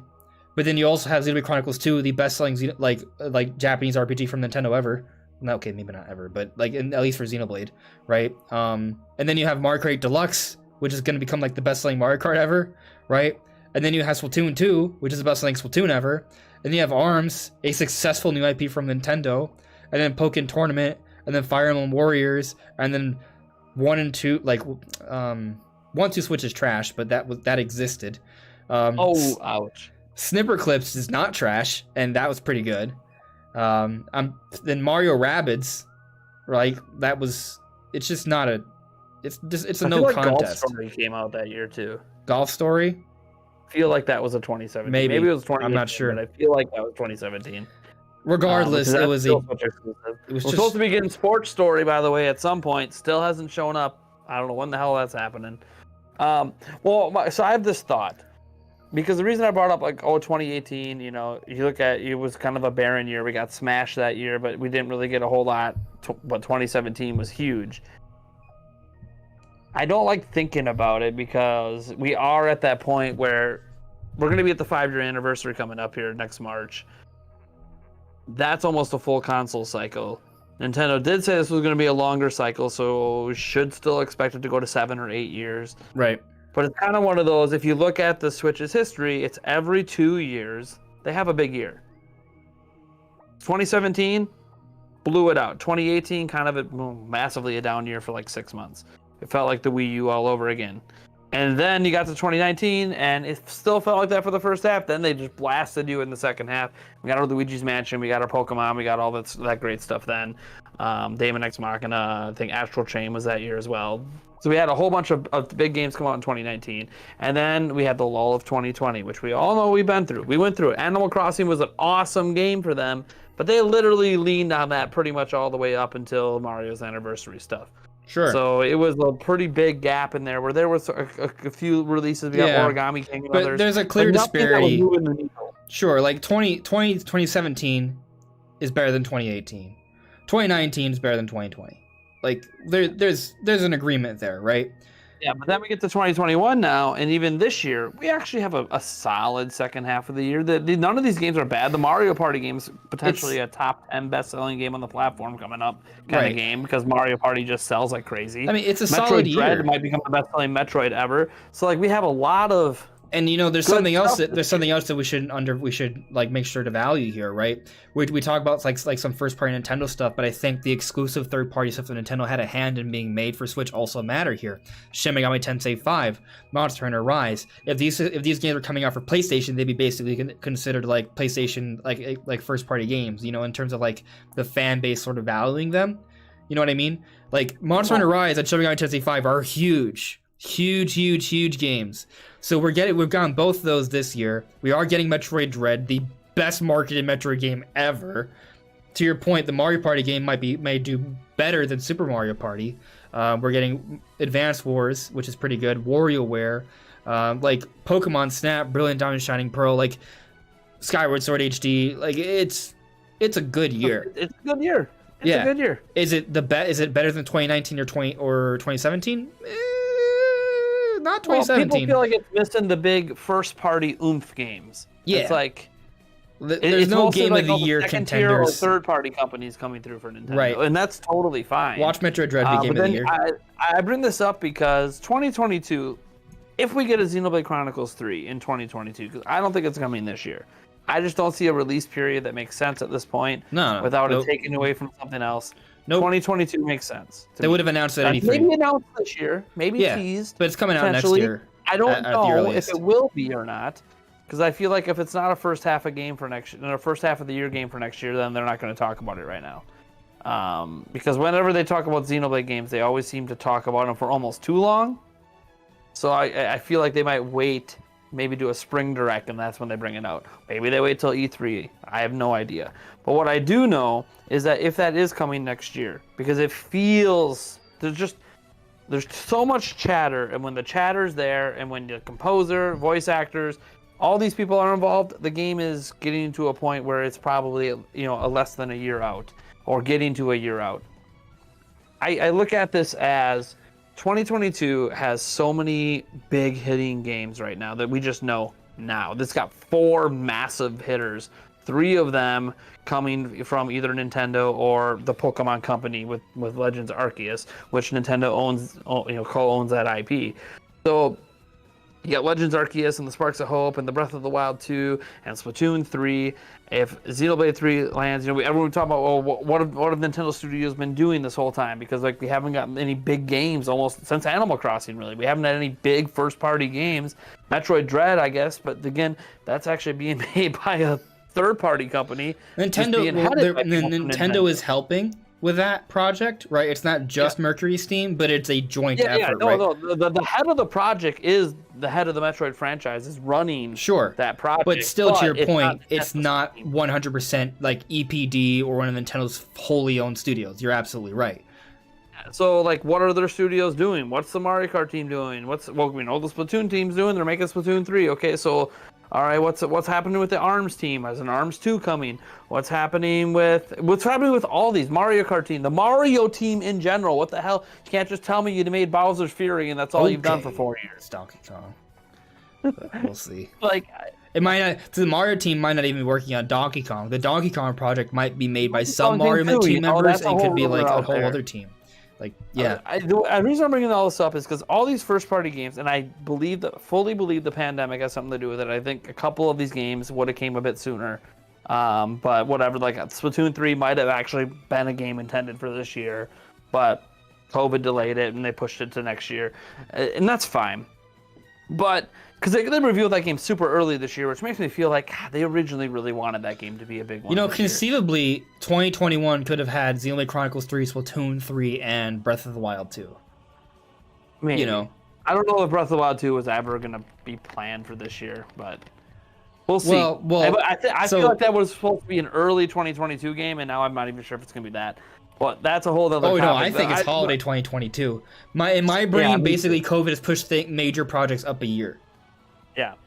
6 months to a year. My thing is, 2022, if it gets Xenoblade, and if somehow there's something Mario coming, not a side game, but a mainline Mario or Mario Kart, God forbid, or both, because that's what we got in 2017, technically, even though one was a port. We're going to need big wallets and more time. Well, not just big wallets. I talked about how Switch will be in its 5th year. By the time we get done with that, we're into its 6th year. I wonder if it's almost like a swan song year for the platform, where we're going to give you this one last year where we're just hitting all of our first-party games, because once those games come out, all the first-party studios need another 3 or 4 years to make games again. And that's one problem when you stack all the games in that year, is that, okay, well, all the Splatoon team's going to need 3-4 years before you get anything new from them. The Zelda team's going to need 5 years before you get something new from them. The Mario team, if they drop a game, they're going to need 4 or 5 years before you get something new from them. So it's and if Mario Kart and Xenoblade comes out next year, sure, we think there's a new IP coming from them, but are they really going to release a new IP to die at the end of the Switch's life cycle? I don't really know if that makes a lot of sense. I feel like, let's say we get Xenoblade Chronicles 3, Splatoon 3, and Breath of the Wild 2 next year, right? I think at that point you save, Mario Kart and Metroid Prime 4 for the year after, right? Maybe the 3D Mario as well. All those 3 come out in the next year. Saved. I just don't think Metroid Prime 4 is even halfway done. You don't even think it, so you don't think Prime 4? You don't think Prime 4 could come out 2023? Because that's what I'm saying. Prime 4 2023. I'm not talking. It could. I'm not going to say it can't come out. I'm curious. They started development at the very earliest January 2019, but I think a few months before that. But granted, I'm sure COVID impacted them too. Yeah, let's say it started at the end of 2018. Fine. They went in. They had a whole year of 2019 to develop it without problems. They hit 2020. Everyone's sent home and working from home. That affected everything. And if it only had one full year of actual development before COVID hit, I don't even know that 2023 is even realistic, because even right now, where that studio is located, they're all still on work from home orders in that area. And I know that they're still working on it. They're still making progress. But as we've seen with every other studio in the world, working from home is actually slowing down progress on games. So to me, if it was going to take 4 years to make this, it's now going to take 6. It's now going to take 7 years to make it. And at this point, I hate saying this, and this is the only thing I hate about COVID in terms of Nintendo, is I feel like it almost pushed Metroid Prime 4 to be a next-gen. So, I mean, I'm not saying you're wrong. I don't know. We don't know, right? But we don't know. And again, maybe it's 80% done, and they're just going to shove it out next year. We have no idea. But let me just kind of phrase my thinking here to you. So I can start with a question, actually. Do you think the development for Metroid Dread began immediately after Samus Returns? Hold on, let me think. I have one thing I have to look up before I can answer that. Sure. So for viewers, Metroid, yes. You think it began immediately? Yes. Okay. Mercury Steam has not released a single game since 2017, so yes. Good. So yeah, as he said, Mercury Steam released Samus Returns 2017 for the 3DS. There were interviews suggesting they wanted to do more work. There were signs pointing towards that, which is why we predicted this years ago, right? It's 2021. Yeah, 2D Metroid people were talking about that for years. Right. It's 2021. That was 4 years ago. Like literally, it came out they're about 4 years, like literally about 4 years apart, give or take a month. Do you think a 2D Metroid game, as amazing as it looks, like this is probably one of the best looking 2D games ever, but like as amazing as it is, do you honestly think that it's a 4-year development cycle kind of game? 2 to 3, maybe. I mean, COVID obviously probably made things harder, so take off a year. Still, 3 years is a long time for a project like that. What I'm getting at here is that I think there's a potential, and I don't know, there may be a developer listening to me around calling me an idiot, but I feel like they could have gone this out way sooner. And the reason it's coming out now is because I think Nintendo is ready to start the Metroid marketing push, as they have been doing throughout the year. They've been marketing Metroid more than they ever have. And I think next year, they're going to market Prime Trilogy. And then the year after that, they're going to market Prime 4. Because I think there's a plan here where they're going to be kind of pushing these games. It's going to be continuous momentum, a continuous build-up. Now, just because they may have a plan like that, right, that doesn't mean it has to be year by year. Maybe the window is a year and a half between these games, as opposed to a year. And then, to your point, Nate, it ends it up, Prime 4 comes out 3 years from now as opposed to 2 years from now. Yeah. I also have certainly a few window things. I think there's what Nintendo wants to do and what happens. As an example, Zelda's now been given a release year. Traditionally, that means expect it the next year or the year after that, because Zelda always gets delayed. And obviously, we had the words from Eiji Aonuma where we plan to release it in 2022, where it's like, okay, he's right. even aware in the back of his mind that might not actually come out next year, sure. But that's our goal. And every time he does that, it always err on the side that the year they announce the game's coming, it's not coming that year. And I hate thinking that. But then when I think about Metroid Prime 4, it's being made by a studio that has been unsuccessful at completing a project since Donkey Kong Tropical Freeze. They have not been able to get a project to completion to actually release since Tropical Freeze. That's the studio working on this right now. Hey, let me talk to you about something. I didn't make a video about this, but it is something I got from a little bird. I've already technically said it publicly, but it was in a stream at the end, so I don't even know if anyone talked about it or made any articles about it or anything. So, I'll just say it again now. A little bird told me that Star Fox Grand Prix was a real thing, actually, and that it was canceled. For those who don't know, there was a rumor that was corroborated by both IGN and Eurogamer that there was a new Star Fox game coming that was going to be in a sort of racing style. It was going to be a hybrid kind of game. And then nothing came of that for a long time. And then people started saying, oh, it was a hoax. From what I heard, it wasn't a hoax. It was just canceled. Which makes sense. Because the sources, if IGN and Eurogamer are saying they're hearing things, that means it's coming from something real. So it makes more sense that it was canceled. And apparently the reason it was canceled was just because they just didn't like the way the Starlink DLC kind of came out. Like, that didn't give them a lot of confidence, so they canceled the project. That's what I heard. Which is really dumb because Starlink is not the same kind of game. No. I know the DLC like added like a racing thing, but it really wasn't like... No, it's not a full game. Like a side thing. The other thing is that we don't know how far along the project was. Maybe it wasn't even that far along. Maybe it was more still like the concept stage or something, right? And then Nintendo's like, it was still in the concept stage after not having a game come out in 5 years. Strange. I think it's more likely that it was canceled, and it was beyond just a concept stage. I think obviously multiple projects were canceled, but we did recently. That's what I heard that game was real, from a little birdie myself. That game was real, and it was an active development. And I'm not sure why it got canceled, but it just got canceled.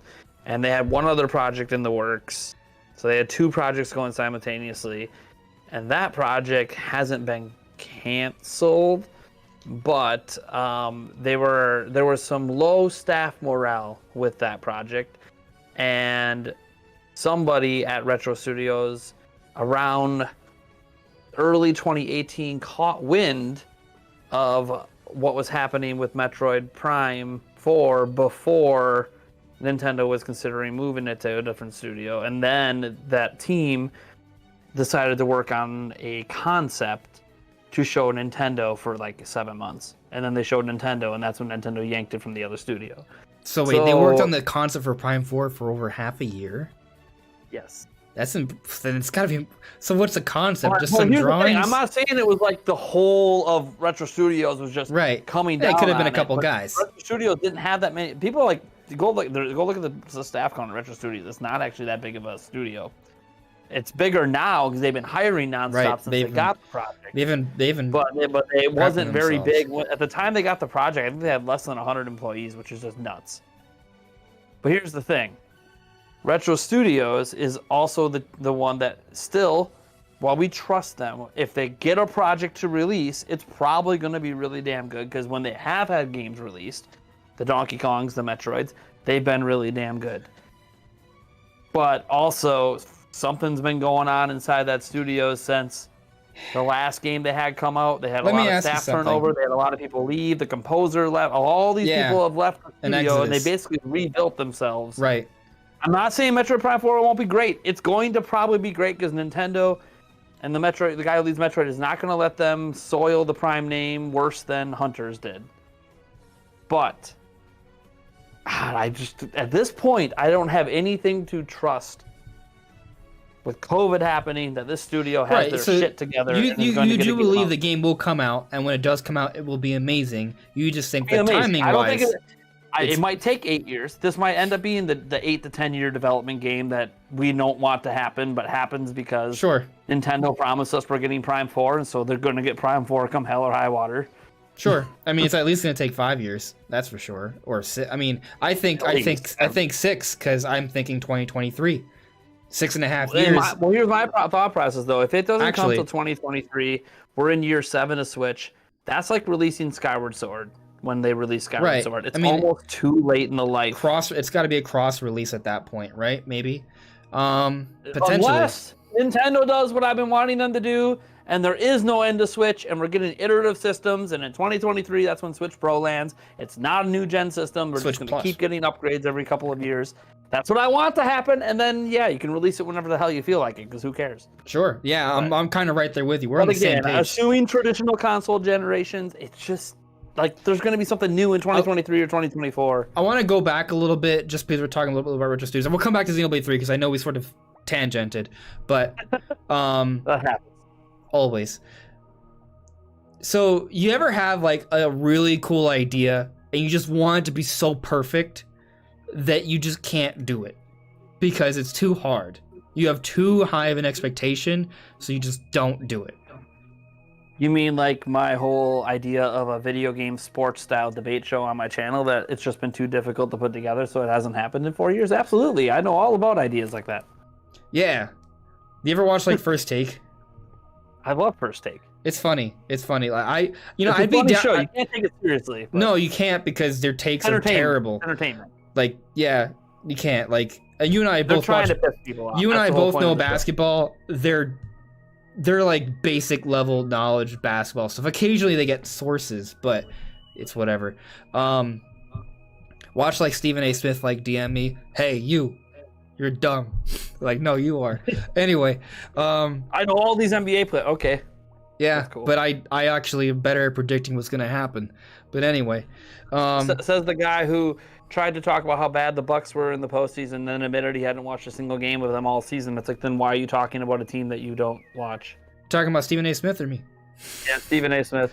I watched a I'm couple of surprised games. that he was even allowed in the arena during the finals because Yeah. he said he would never, ever go to Wisconsin or a finals. Yeah, I actually thought I wasn't expecting the Bucks to win, but I was expecting the Bucks to be better this year than they were last year because of I felt like they made like the right moves to be a better playoff team. Yeah. So they did that. But this is a Nintendo discussion, so we'll come back to Nintendo. Anyway, We can start an NBA channel if we really want some of we could, but that's the whole other thing. Side projects, right? Anyways, we just went on a tangent of a tangent, so I'm going to come back to one of our tangents. The whole idea with Retro Studios, I feel like because they have this track history of always coming out with the utmost quality, they don't come out with games if they are not of the utmost quality.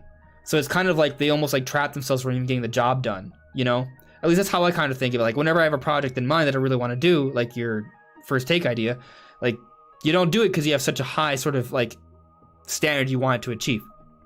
But anyway, let's come back to Xenoblade because that's what you guys wanted to talk about. We're talking about Xenoblade because we haven't gotten to everything right now. We just kind of talked about like when is it happening, when's it coming out. But there's more to that, right? So we've heard like that this game is going to be very graphically impressive. Like Samus Center talked about how like Monolith Soft really likes to use a lot of like advanced sort of processing techniques. If you look at Xenoblade Chronicles 2, there are some very advanced techniques. They're not maybe utilized to the best degree. There's not a lot of polish there, but there are some very advanced techniques involved with Xenoblade Chronicles 2. Except this time around, there's going to be polish. There's going to be optimization. They're going to be using those advanced techniques. And apparently they want to put a lot more models on screen. And I think, who was making this argument? I think I saw Player Essence making this argument. That if you look at Xenoblade X, that had like the whole sort of crew focusing on that project for years.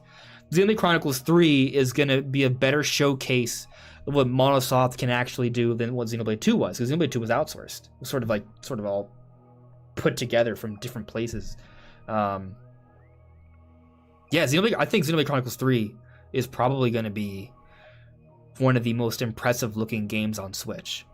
It's going to be a real showstopper. And that's exciting. Like, if we're going to get a trailer for this next month, it's just going to be glorious to look at. I mean, if people want further proof, because obviously people's last memories with Xenoblade might have been 2, and yeah, it was a bit rough. But 1, if you look at Xenoblade Chronicles 2's DLC, way better. Then you look at Xenoblade Chronicles Definitive Edition, even better. Clearly, this engine they're using, everything they're getting it better and better and better. And I think Xenoblade Chronicles 3 will end up being one of the quote-unquote best-looking games on Switch, depending on how you value the art direction, because that's ultimately what this. We could talk about the particle effects. We could talk about the foliage. Some people don't like anime-looking characters. Yeah, like if you don't like anime, you're not gonna like it anyways, because that's what it is. But it's like almost anime-ish in a semi-realistic style, right? Which is basically what Breath of the Wild is. It's anime in a semi-realistic style. Right. It's just done differently because they use cell shading for that, whereas on this they don't. So one of the I don't want to even call it an issue, but there was like Like, you know when you play a game, like, oh, I kind of wish they did this, right? So when I played Xenoblade Chronicles 2, and you sort of explore Gorma, and you see the giant deer head, and you see it moving, and you're like, man, that we just did not see coming. You know, Xenoblade Chronicles 2 actually kind of, they pulled back on the scale a little bit. You know, we were a little disappointed in terms of like the scale and the scope, you know?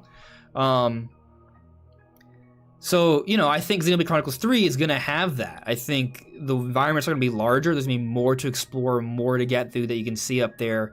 And that's going to be exciting. It's going to be awe-inspiring. That's kind of one of my favorite things about both Xenoblade X and Breath of the Wild. Both projects Monosoft worked on, just so you know, Monosoft works on Zelda as well. They help with those big open worlds. That's what they do. So Xenoblade Chronicles 3 is going to have all hands on deck. It sounds like, at least from the rumors, they've been taking their time with this project. I think it's going to be really impressive once we finally get to see it. Yeah, I think. Well,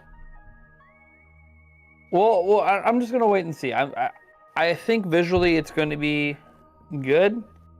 But we'll see. You know, it's another one of those. All these games are spending a lot of time in development. And we do have like some evidence, like Xenoblade Chronicles X. Clearly, they took their time, did it right, had more people working on that project. Lots of polish. It always felt weird that a Wii U game looked better than the brand new one that just came out on Switch in many regards, just from a polish perspective. And definitely from a frame rate perspective, because there were some massive frame rate issues with the original Xenoblade Chronicles 2, which they patched up a little bit here and there. It's still kind of a problem till you get to the DLC, and then it kind of goes away. But it's interesting because Monolith Soft today is a much bigger studio than they were back for the first Xenoblade Chronicles and for X, because Monolith Soft now has several teams. They have a Xenoblade team that pretty much just makes Xenoblade and has only just been making Xenoblade, at least since the Definitive Edition came out. And then we talked about before, they have the Zelda team, then they have whatever that other team is that's working on the new IP. As I said, they're 400 plus strong at that place, which is a massive studio for Nintendo. They don't have hardly any studios that are close to that. The Zelda team is their biggest total team for a single project, because they count the Monolith Soft team in with the Zelda team, because the Monolith Soft team is actually called, from what I've been told, they're called Zelda 1A is the name, is what they're referred to internally, because they just work on Zelda and they just work with the main Zelda team. And it's just they don't work in the same building, but it's they're kind of like the open world experts, as you said. They're kind of we make sure your world works. Yeah. That's what we're here for. And if it doesn't, we'll tell you why it doesn't. They know how to make not just large worlds, but worlds that are... They're really good at creating surreal environments. Like, they're really good at working topography. Go on. How many people do you think are working on Xenoblade Chronicles 3? At least 100. Okay. Because 100 is nothing in AAA development. Yeah. That's like a really tiny team. It'll be a lot more than Xenoblade 2, though. I know, but we talk about how, like, oh, you know, this game should be gorgeous, and I hope that it is. Well, that level of polish is something that we saw in Breath of the Wild, and that had 300 plus people working on it. Yeah. Over 5 years. You know what? Let me go back. I want to say closer to 200 people. You think it's about 200? I mean, we don't know. We won't know until the game comes out. Right, yeah. But I mean, you know, considering everything, you know, artists, musicians, like testers, debuggers, right? Like there's a lot of different things. I mean, it could exceed 200. I honestly, you know what? I'm not a good person to ask. I don't know. A lot. Well, I'm just asking because I think it's going to be their most important project. Yeah. Well, like because we know factually, we know how many people are working there. We know they got at least three separate teams in there. We don't know what the splits are between those teams. So like, I wonder, because Nintendo's a very smart company with how they invest their development crews, right? They put all this, such a big team on Breath of the Wild because they had hopes that this was going to be it. And if it wasn't it, we were never going to get another game like it again. And then it blew up, and it became the biggest Zelda game they've ever done. So they have no problem putting 300 plus people on that again because they know the next one's going to justify it with sales. But Nintendo doesn't take a lot of risks like that. They're very safe with their development teams. 50, 100 people max, and only on IPs that we know are going to sell 10, 15, 20 million. Mario Kart 9, we have 100 people working on that. Of course we do, because that's going to sell 40 million.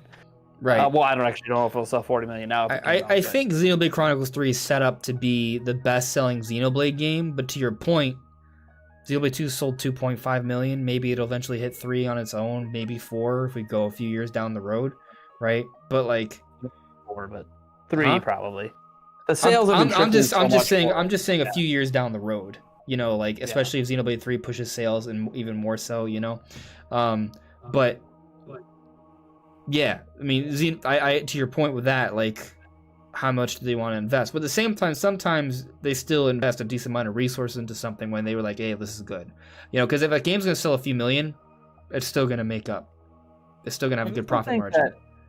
One thing to your point that could help out is Monolith Soft was purchased by Nintendo, so they existed before Nintendo. They used to work for Square. Yeah. And Nintendo bought them, and obviously helped them with Breath of the Wild. That's a big successful story for Nintendo. Hey, we have a Zelda team with you now, cool. I wonder if because of that, and because Xenoblade Chronicles X and then 2 ended up selling better than all of that, that they're like, you know what? We're going to give you the team that you want. We're going to give you the money that you want to do what you want to do, as long as you continue to help our other teams do what they want to do, like the Zelda team and this and that. Because even if your game isn't the most profitable thing ever, because people forget Nintendo's a business. They do very much care about sales. This is why we don't get F-Zero. This is why we don't get Wave Race and all these other IPs. That's why these IPs went away. They're not profitable enough compared to Nintendo's other stuff. Why did we get Kirby? Because it's made with a team of like 50 people. I just want to say this. I don't like the wording they went away. I prefer to say they've taken a break. Until Nintendo finds them in a situation where they're very comfortable with doing something that they believe is profitable. It's not just profitable, right? Because they probably believe that they can make a Star Fox, any of these IP that can be profitable. Any game they make will probably be profitable, right? But it's kind of like, what will be more profitable? That's, I think, the better perspective. A better investment of our resources to maximize profits, because they're a business and that's what they care about. Exactly. Yeah. So I think things like a Wave Race or an F-Zero can happen, but because of their sales history, it'll take longer until Nintendo's green lights a project like that. So which is what makes Metroid such a... Not to turn it back to Metroid too much, but it also makes Metroid... Well, we are going to transition there soon, so... It's never been a big seller, and yet it feels like Other M, they put a big team on that, didn't do so hot. Mercury Steam, we have a feeling Metroid Dread's going to do fantastic, of course, but you know, that's there's another consideration to make. So like there is like maximizing profit margin, but in order to create more opportunities to have great profit margins, you need to invest, right? So with Metroid, I believe Nintendo sees an opportunity with Metroid to make it something bigger than what it is. And once you do that, what happens? You have another recurring franchise that you know can sell multi-millions of copies. And then it's another game that they can rely on to be a confident source of high profit margin. So they need to invest, right? So there's got to be a little bit of that. Like Nintendo's president said, hey, you know, we are going to invest. We're invested in new IP. Because recently they've had some very successful new IP that blow the water out of most of Nintendo's other IP. Oh, Metroid? Yeah, first Splatoon outsold any game you've ever released, and it did that on a dead platform. Mm-hmm. You know, so like even ARMS, like look at ARMS. It has the same sales as Xenoblade Chronicles 2. It's like, yeah, that took 3 games to get there. And I mean, relative to most Nintendo IPs, Xenoblade is also still fairly new. Yeah. So like I don't know. Like I'm by the way, guys, I'm not throwing shade on Xenoblade Chronicles 3. I think it's going to be amazing. It's going to probably be, hopefully, obviously subjective opinions, the best Xenoblade game ever released. I'm hoping that it brings the worlds of both together in some new way that happens so far in the future, kind of like Breath of the Wild. Future connected. so far in the future. Future Connected, like that DLC kind of helped push this idea that there might be a combined world in the future that's just going to be insane. And it's so far in the future, so that's why it's going to look all different. Just like Breath of the Wild, 10,000 years in the future, everything's brought back together, but it looks so different. Well, of course, it's been 10,000 years. It's going to look different. And I think that's the excuse for this game. I think there's going to be some returning characters. Obviously, you could think of any character that can live for thousands and thousands and hundreds of thousands of years. Those are the kind of characters that are probably still going to be around because they're the only ones that can be. The other ones would die. Nate, let me just say this. Let me just say this to cap off our Xenoblade discussion. Sure. One, we both agree that Xenoblade Chronicles 3 is likely to be announced eventually. And there's not a bad eventually, right? And I'll say like no later than E3 next year. I agree. I think that's a pretty good like little window there. And September Direct is not a bad bet. And this game is probably going to be more impressive than Xenoblade Chronicles 2. Like I think we can kind of agree on that, right? Sure. Yeah. Sure. Okay. Now they're not forced to rush it like the last one. They were kind of trying to get all the bullets out of the barrel in 1 year and just trying to make sure Switch was a success. Yeah. Now, to sort of counter your hesitance about Xenoblade Chronicles 3 a little bit, in terms of sales potential, what won the poll?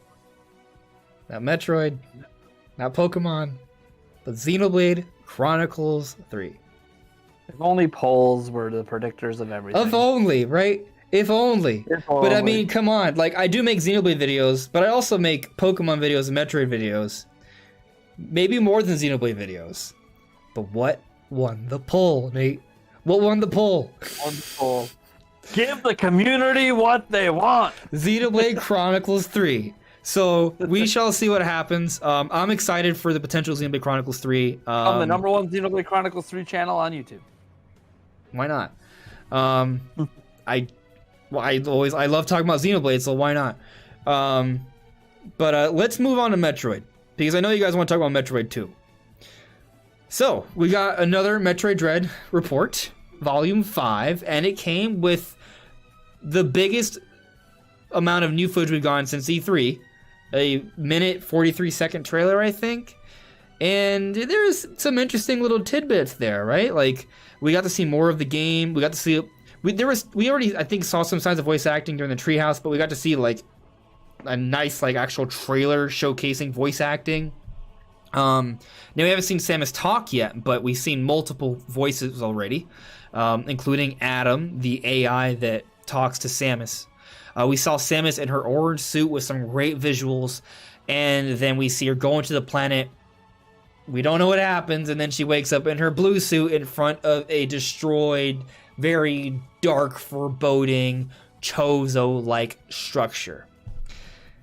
And it was really cool and really creepy. A lot of people have been throwing theories around. What's going on with Samus' suit? What's happening? I have my own personal thoughts, but what do you think's going on, Nate? Ooh. So I'm not going to give any thoughts or theories because this is where I self-admit I didn't watch the trailer because I'm done watching anything Metroid Dread till it comes out. Okay. I was sold, and I went and replayed a couple of the older Metroid games, and I'm just kind of, I'm not necessarily avoiding spoilers. Like if it comes across and I see it in a video or we talk about it, that's fine. But it's also one of those that if I know. You knew you wanted it day one. I don't need to see more of this game. It doesn't need to be sold to me anymore. And it's weird because like if it's Zelda, I'm covering every minute second. But there's something about me that I don't care about spoilers with Zelda, and I've never cared about spoilers with Zelda. But Metroid, there's always something to the Metroid story that I think that there's more attention to detail with the Metroid story than there is with the Zelda story. Like Zelda's all gameplay for me. That's all I really care about. The story's kind of a bonus. So you don't mind if I talk about it then, right? So go for it. Yeah. No, you're fine. Then the speculation that I have is that the reason why Samus' suit goes from orange to blue is because, like many Metroid games, they need a way to sort of restart Samus. pun intended. She needs to sort of lose her powers, have a little bit of a reset. That way you can obtain powers and have a progression throughout the game. But obviously they need a lore reason. So what happens lore-wise? I think she's ambushed. I think she goes into the planet. There was another trail where we see her land and she sees some hieroglyphs in her orange suit. I think this is shortly before she gets ambushed, because if you go and watch the actual Nintendo Treehouse, the first few moments they tell you this is the opening gameplay moments of the game. So there's actually probably like maybe 3 to 4 minutes of like story trailer stuff going on before the game starts, it seems like. So we're going to see Samus fly in as we do in that trailer just came out last week. And then from the other shorter trailer, we're going to see Samus land. We're going to see her explore a little bit. You're going to see some hieroglyphs. Maybe they have some gameplay moments that are very brief, but they're kind of controlled and limited. And then something happens to her. And then we see her wake up in the blue, and she goes into that Chozo-like structure, and that's basically the beginning of the game. Something like that, I think, occurs. But what is it that ambushes her? What is it that causes that? You could argue it's the Emmy. Could be the Emmy, but from what we've seen in the Treehouse, I'm going to speculate that it's not the Emmy, because that seems like her first encounter with it in that Treehouse footage. So it's something that's not the Emmy. Could it be the X-Parasite? Could the X-Parasite take back some of that X-Parasite information that Samus got in Metroid Fusion that got her to that orange form? Potentially. That is a possibility. But the way they've been sort of posing the story, they're sort of suggesting there's something beyond the X-Parasite as an antagonist here. If you look at the hieroglyphs, if you look at some of the pieces of art they show a militarized Chozo. So what sort of party could surprise Samus, the most powerful bounty hunter in the universe, and sort of rob her of her powers? I don't think it's the Galactic Federation. The Galactic Federation desperately need her, even though they have some reason to maybe get rid of her, which could be related to the story here and the whole Emmy going awry. Maybe. And I don't think it's the X-Parasite, because she just was really good at taking them out from Fusion. I think it was Chozo. I think it was an antagonistic Chozo.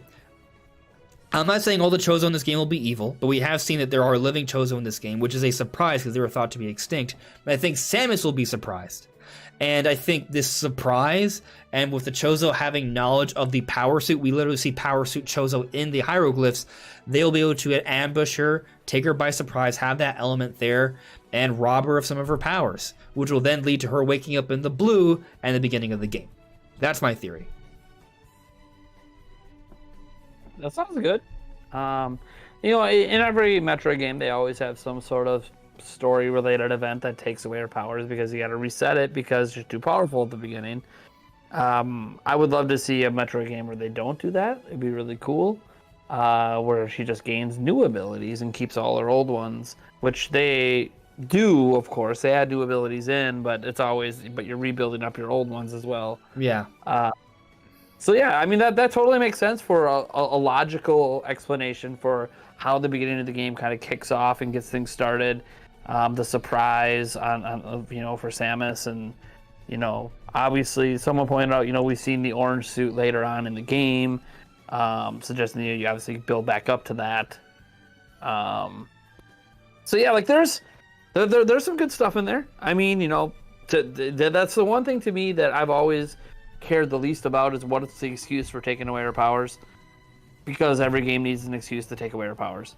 That's just, it makes it easier from a gameplay perspective to start with nothing than to just already start with everything you had from the prior game.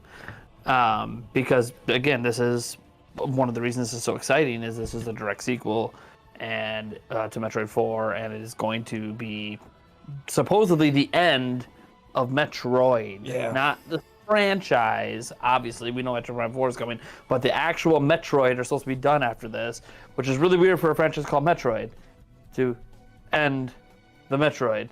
But hey, I'm all cool with it. It's kind of like, we saw with the Prime series. You don't necessarily need to do things the way that the old Metroid games are doing it to keep it going. So we'll see what happens. I'm just excited that we finally get the end, supposedly, to the story that started in the first game.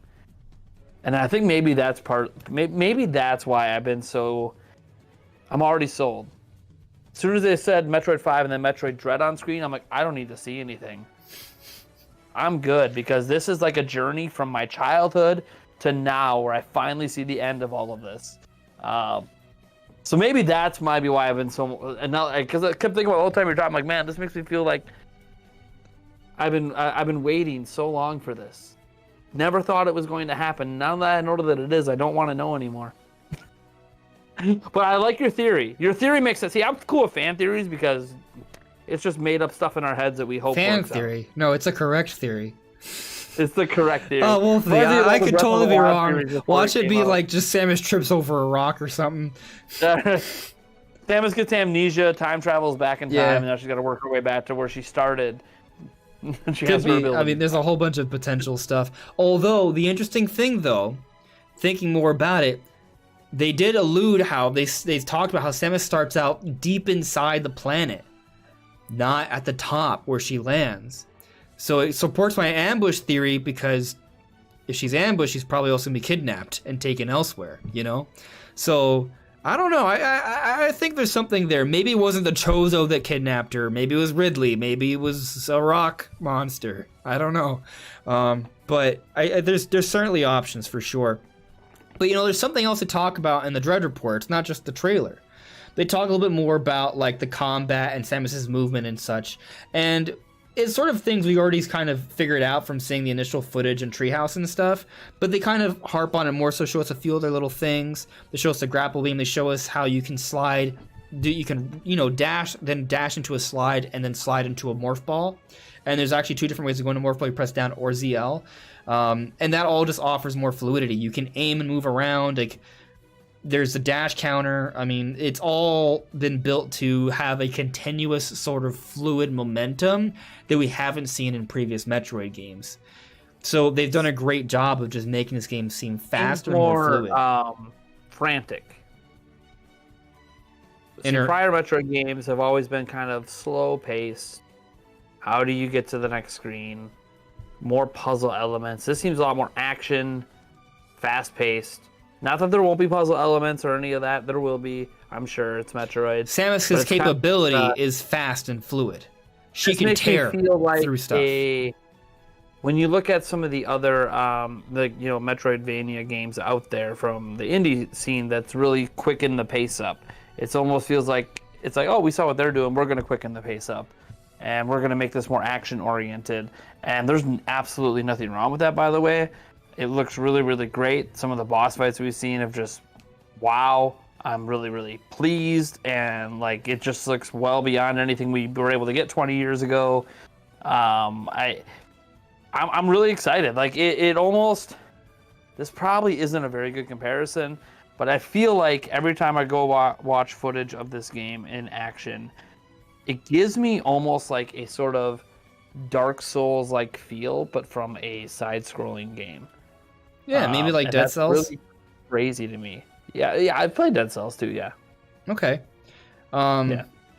So there's a couple different things. One, just a random thought. In Super Metroid, there were some really big bosses like Kraid. Yeah. I would love. I can't, like, playing through Fusion, I can't think of any bosses that were quite as large. Granted, the screen was smaller. It was built for the Game Boy Advance screen, so I kind of get it. Yeah. But like, it'd be nice to see some bosses with that kind of like scale again. That'd be really nice to see. And I mean, with the Switch, they probably could definitely, they have the power to do that. Like, they want, yeah. Yeah. So maybe we could see some larger bosses like that. But going back to the whole speed and fluid moment, like from a gameplay perspective, it makes sense to your point. And also, like, that doesn't mean there can't be Dread. Like, this is Metroid Dread. So, like, I think a big element of this game is still going to be fear, suspense, and Dread. Yeah. Like, so even though Samus is more powerful and faster, I still think, well, hopefully the focus is still to do that. So hopefully they can still do both. And we've seen games where you still do have both. So just because you're more powerful, that doesn't mean you don't necessarily get Dread. I think that can still happen. But it is challenging, so there's something to consider. But from a lore perspective, it does make Samus for her to be this way, to be faster, more powerful, because this is Metroid 5.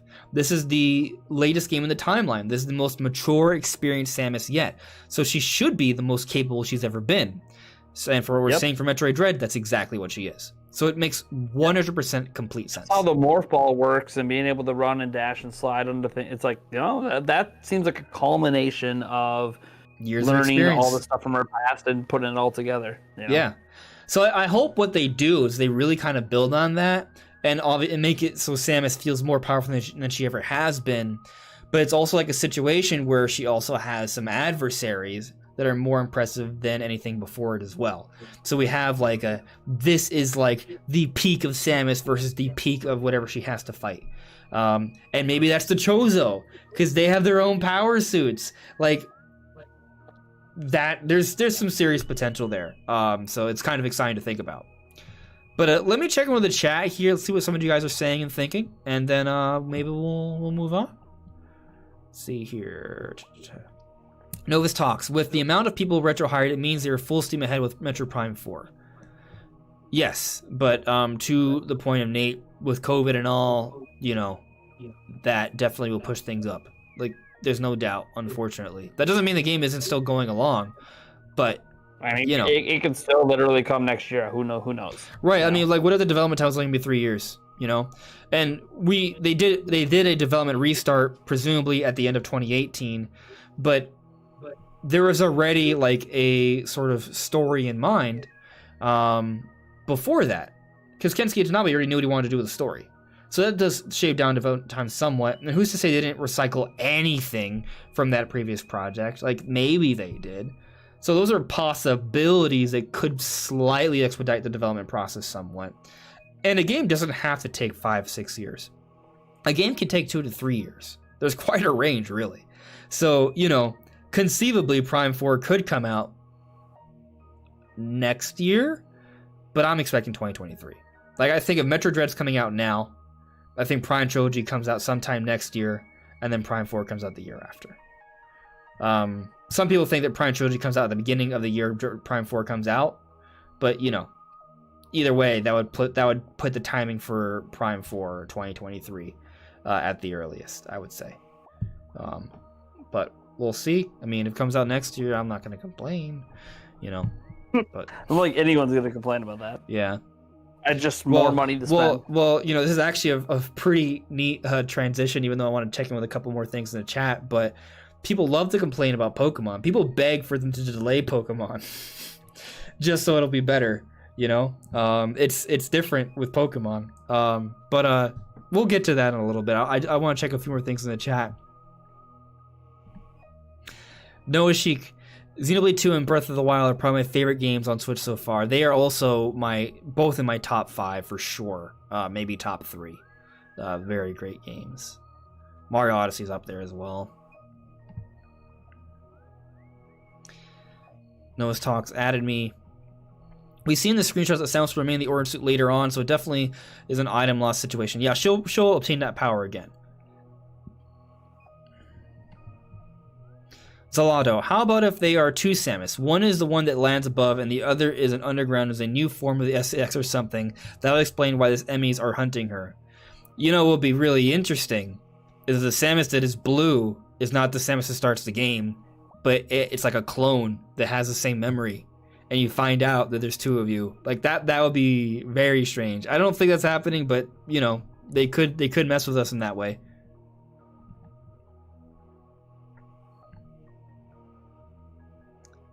Let's see here. That is the weirdest comment I've seen in my life. What happened? Oh, well, I advertised your podcast on my community page.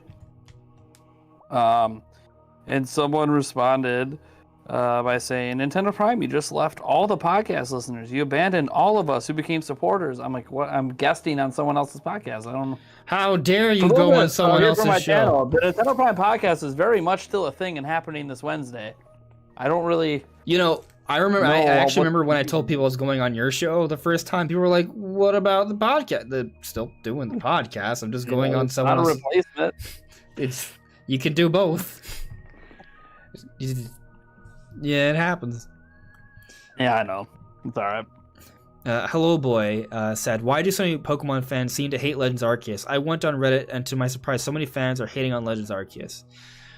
So, I mean, I guess at this point we could just kind of jump into the Pokemon talk. I don't want to start I don't necessarily want to start Legends Arceus talk with hate, because I actually am really excited for it. I just realized that I messed up the title for the podcast. I'm gonna fix that. I just call it Pokemon Legends. Yeah. Fix that. That's what a lot of people are doing to shorten it, but yeah. How about I take out Pokemon? Just call it Legends Arceus. Yeah, Legends Arceus, yeah, sure. There we go. It's fine. Either one still works. But, I just did an entire video defending the game, so. And I bet you got a lot of hate for it too. There's quite a few comments that weren't too happy. I mean, in general, it's positive, but there's. Well, it's so. The Pokemon fan base is a very picky fan base, and often very divided, because you have different aspects of the fan base. You have those who care more about the story. You have those who care more about the competitive play. You have those who just play the cards. You have those who just watch the anime. You have those who just watch the movies, or play toys, or play Pokemon Go, or play Mystery Dungeon, or play Snap or Stadium. Like, there's so many different people. You have the Gen 1ers, you have the Gen 2ers, you have the moderns. Like, there's a lot of different sort of segments of the Pokemon fan base, and there isn't necessarily overlap with all of them. With some of them, obviously, but not everyone likes every aspect of Pokemon.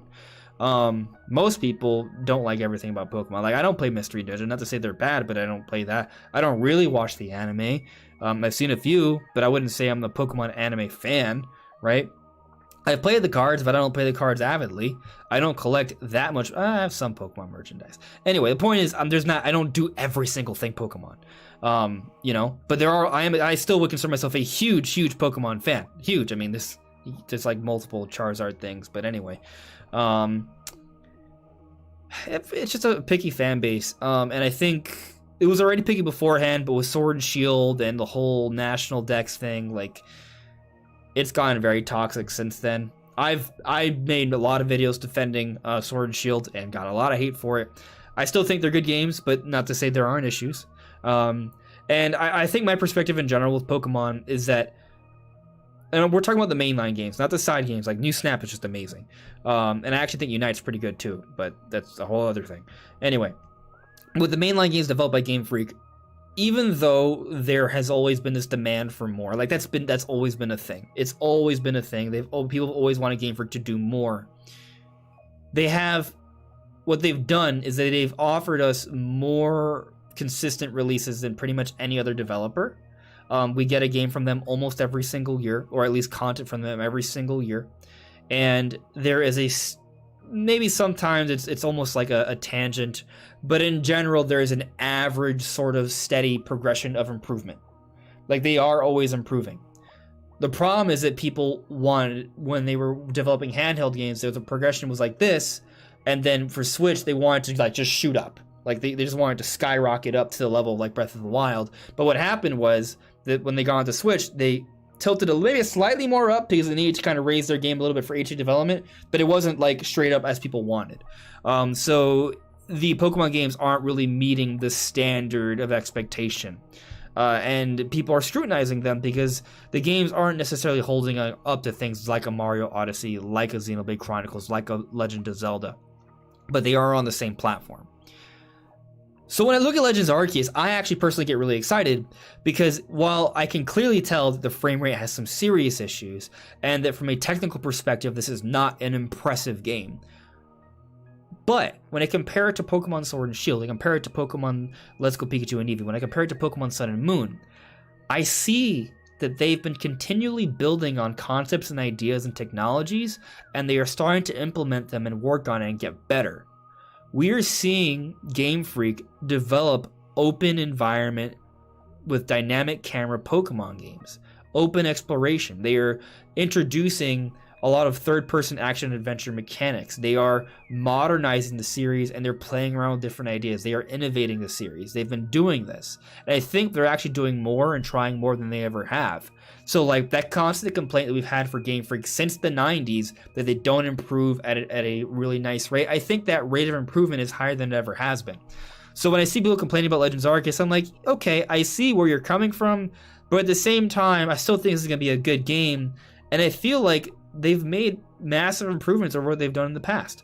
So For me personally, I'm extremely excited for Legends Arceus. It's going to be a Pokemon game with new Pokemon. It's even though it from a technical perspective it's a little limited, it's still very aesthetically pleasing to me. And they're trying out a lot of really new ideas I'm excited to sort of do with a Pokemon game. I'm excited to fly around openly, run around openly, swim around openly on a Basculegion, which I think is an amazing idea. They took this Pokemon, Basculin, and then they're like, okay, so it's a fish, like salmon, similar, they run up a stream, but most salmon die during that effort. Basculegion, the surviving one, takes the souls of its fallen comrades and evolves to a more powerful one, a legion of Basculin, into one spiritual ghost form. That's super cool.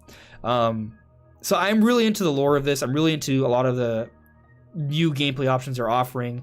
Like, for example, you have the heavy ball, and you have to kind of think about how you use these different balls. It's not just like, oh, it's a water type, throw a water ball at it. Oh, it's a bug type, throw a net ball at it. Like, there's a little bit more thought and gameplay variation here than previous games, and that's all exciting to me. So I can go on with more detail, but personally, I think they're headed in a good direction. Still, obviously, in need of improvement, but it's gonna be a good game, and I'm gonna play it. How do you feel? It is the first potentially mainline. I'm not sure if they're considering it mainline or not. We'll have to wait and see. I think there might be a tentative wait on sales before they even confirm, because I think this game, it's had the full brucks of Game Freak behind it for at least 2 years, if not a little bit longer, because I don't think they had their full team making DLC. I think they were already working on this game while the DLC was being made, and so this would be one of the longest developed Pokemon games that we've seen almost since Gen 1. It's insane how quickly they churn out Pokemon games. It's mind-boggling. Their team is not very big.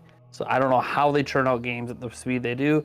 They just do. And I guess on handheld, it was always a bit easier because you just create the engine once and you can just rehash that engine and reuse a lot of the same type of visual cues and the same visuals in general for the next 5 games. I guess that's basically what they've done. They've only really remade the engine for Pokemon a handful of times, and then they just milk the hell out of that engine for remakes and for new games. And I think that's part of the reason why some people were upset, at least initially, with Brilliant Diamond and Shining Pearl, because it's the first remake that didn't use the same engine that they just created for Sword and Shield. They didn't use the current engine of the current gen game. They just let some other studio do it, and now I think some people are actually getting more sold on it the more of that game is seen and the more polished it looks and everything. So the backlash has seemed to die down a little bit on that, and so now everyone's ire is pointed at, okay, well that's fine.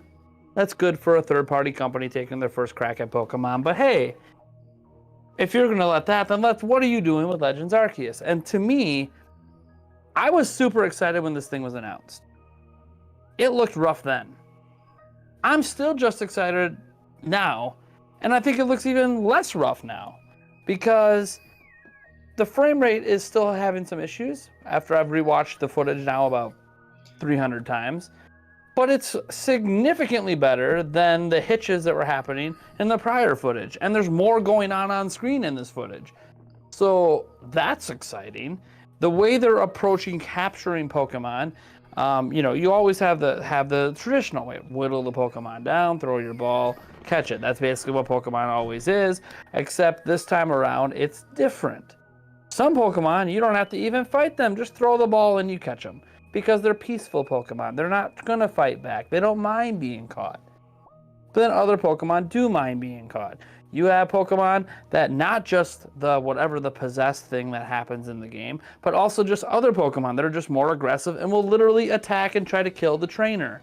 That is awesome. We've never seen that before. That's a whole new concept that's been in the anime forever, but has never actually been present in the games. Pokemon do attack trainers in the anime. They don't do that in the games until now. There's been references to Pokemon having a hard time controlling them, but we've never actually seen anyone actually get attacked by it. It's always been Pokemon on Pokemon action. So we're actually seeing lore being actually used in the games more now and having gameplay implications. Exciting, varied, fun gameplay implications. And to me, I feel like the issue Pokemon fans have, obviously there's been the whole national dex thing, and there's still people upset because this game is clearly not going to support a national dex, because it shouldn't, because it takes place before all these things even happened, before most of these Pokemon even existed. Mewtwo, as an example, wasn't even created yet at the time of this game. It just wouldn't make sense to bring all these Pokemon into this game. So that you have the people still upset about that, and then you have the people upset primarily about the visuals and maybe a staticness of the world. And I will say the one criticism I do agree with, the only thing I remember looking at that trailer the first time and going, this is a bit weird, is when they showed the NPCs, and like only one was moving and the rest were just standing there static like they do in the top-down games, and that doesn't really work in a 3D environment as well. And yet I kept thinking more about this, and I started to play a little bit of Monster Hunter Rise, and I started realizing nobody's moving in that town either, and we don't care. But we don't care because that game looks beautiful. Monster Hunter Rise has some really great animations. When some of the characters that you do approach, they do have some sweet animations. Like and they don't move though. They're not moving around. I forget the name of the food, but the food you eat, like the animation for that whole cooking area is just obscenely great. Awesome. Yeah.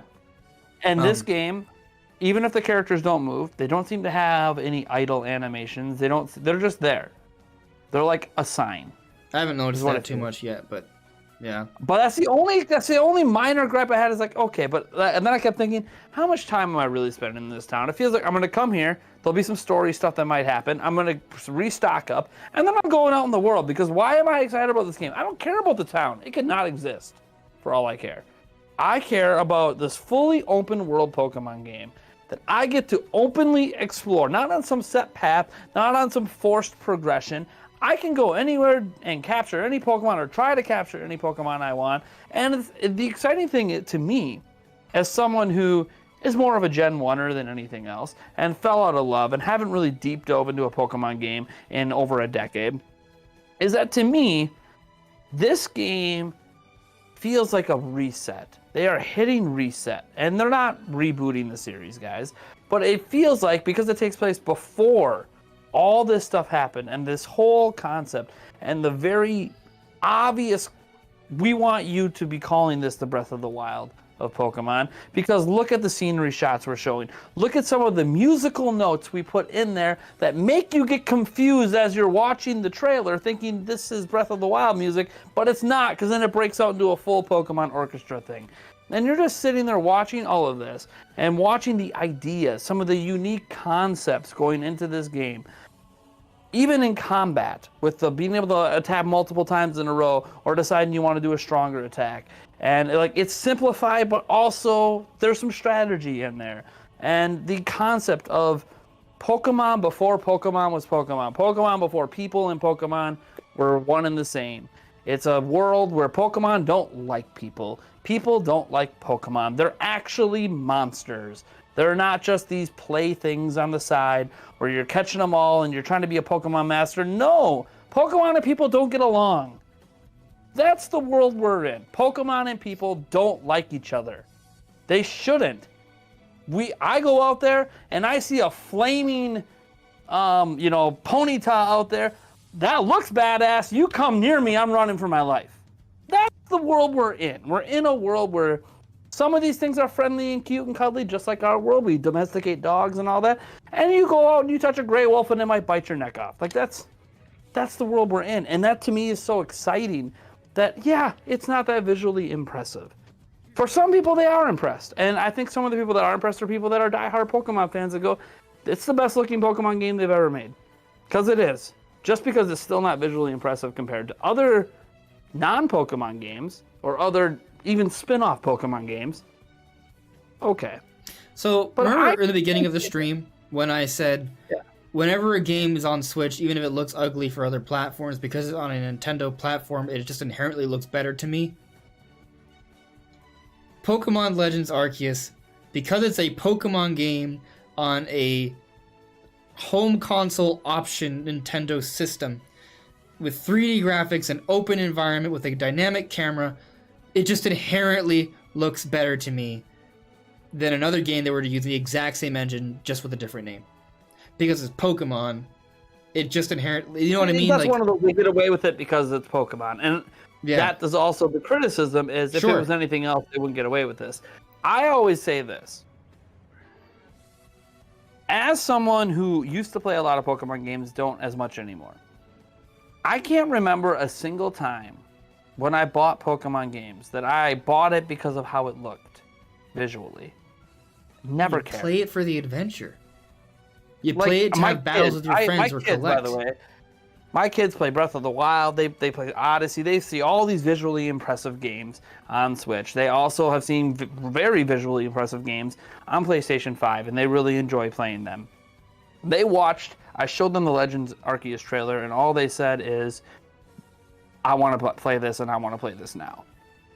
Because it looks fun. And I think what gets lost on people, because Pokemon does have an audience that spans all these age groups, right?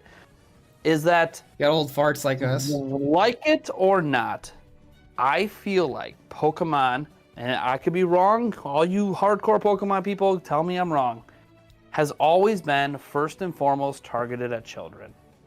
And everyone else is kind of an addition to. And when you target at children, it allows them, by the way, for have all these angry fans pissed off about Sword and Shield, but it still becomes the second best-selling Pokemon game of all time. Because their target audience isn't necessarily all those pissed off fans. It's new fans. They're constantly, with every iteration, banking on adding millions of new players that have never played Pokemon before. So they can piss people off because they have more people to add in. And I feel like with Legends Arceus, there's going to be a set of people that no national deck's not going to play. This visually looks like crap. This is a multi-billion-dollar biggest IP in the world. Zero excuses. Zero excuses. They don't have 700 people working on this game and pull it off in 6 months and make it look like Breath of the Wild, which Breath of the Wild took 5 years. When's the last time a Pokemon game spent 5 years in development? It just doesn't happen. So what they do is they just give us a game every year instead. You know what I mean? But I look at it's sorry to me. Go on. It's okay. All I was just gonna say is that I feel like, yes, we don't get a Pokemon game that was the sole focus of development of their entire team, that took place over the span of 3 to 5 years. But what we get instead is multiple teams that work on a game for about 3 years, and they have it set up in a cycle where we get a game pretty much every year. So I feel like undervalue the fact that we're being given Pokemon content every single year.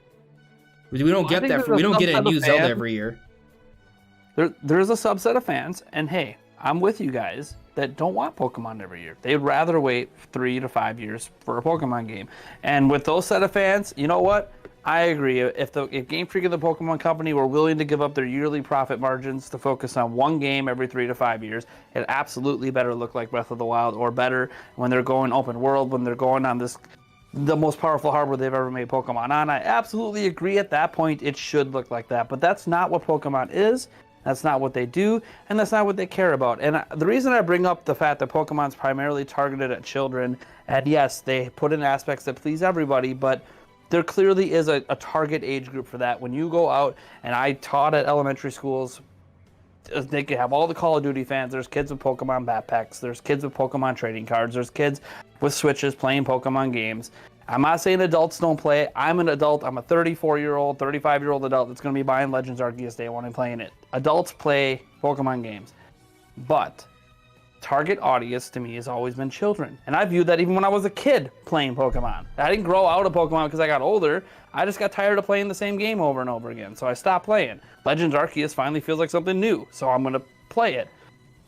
But because it's targeted at kids don't give two shits about how good a game looks visually.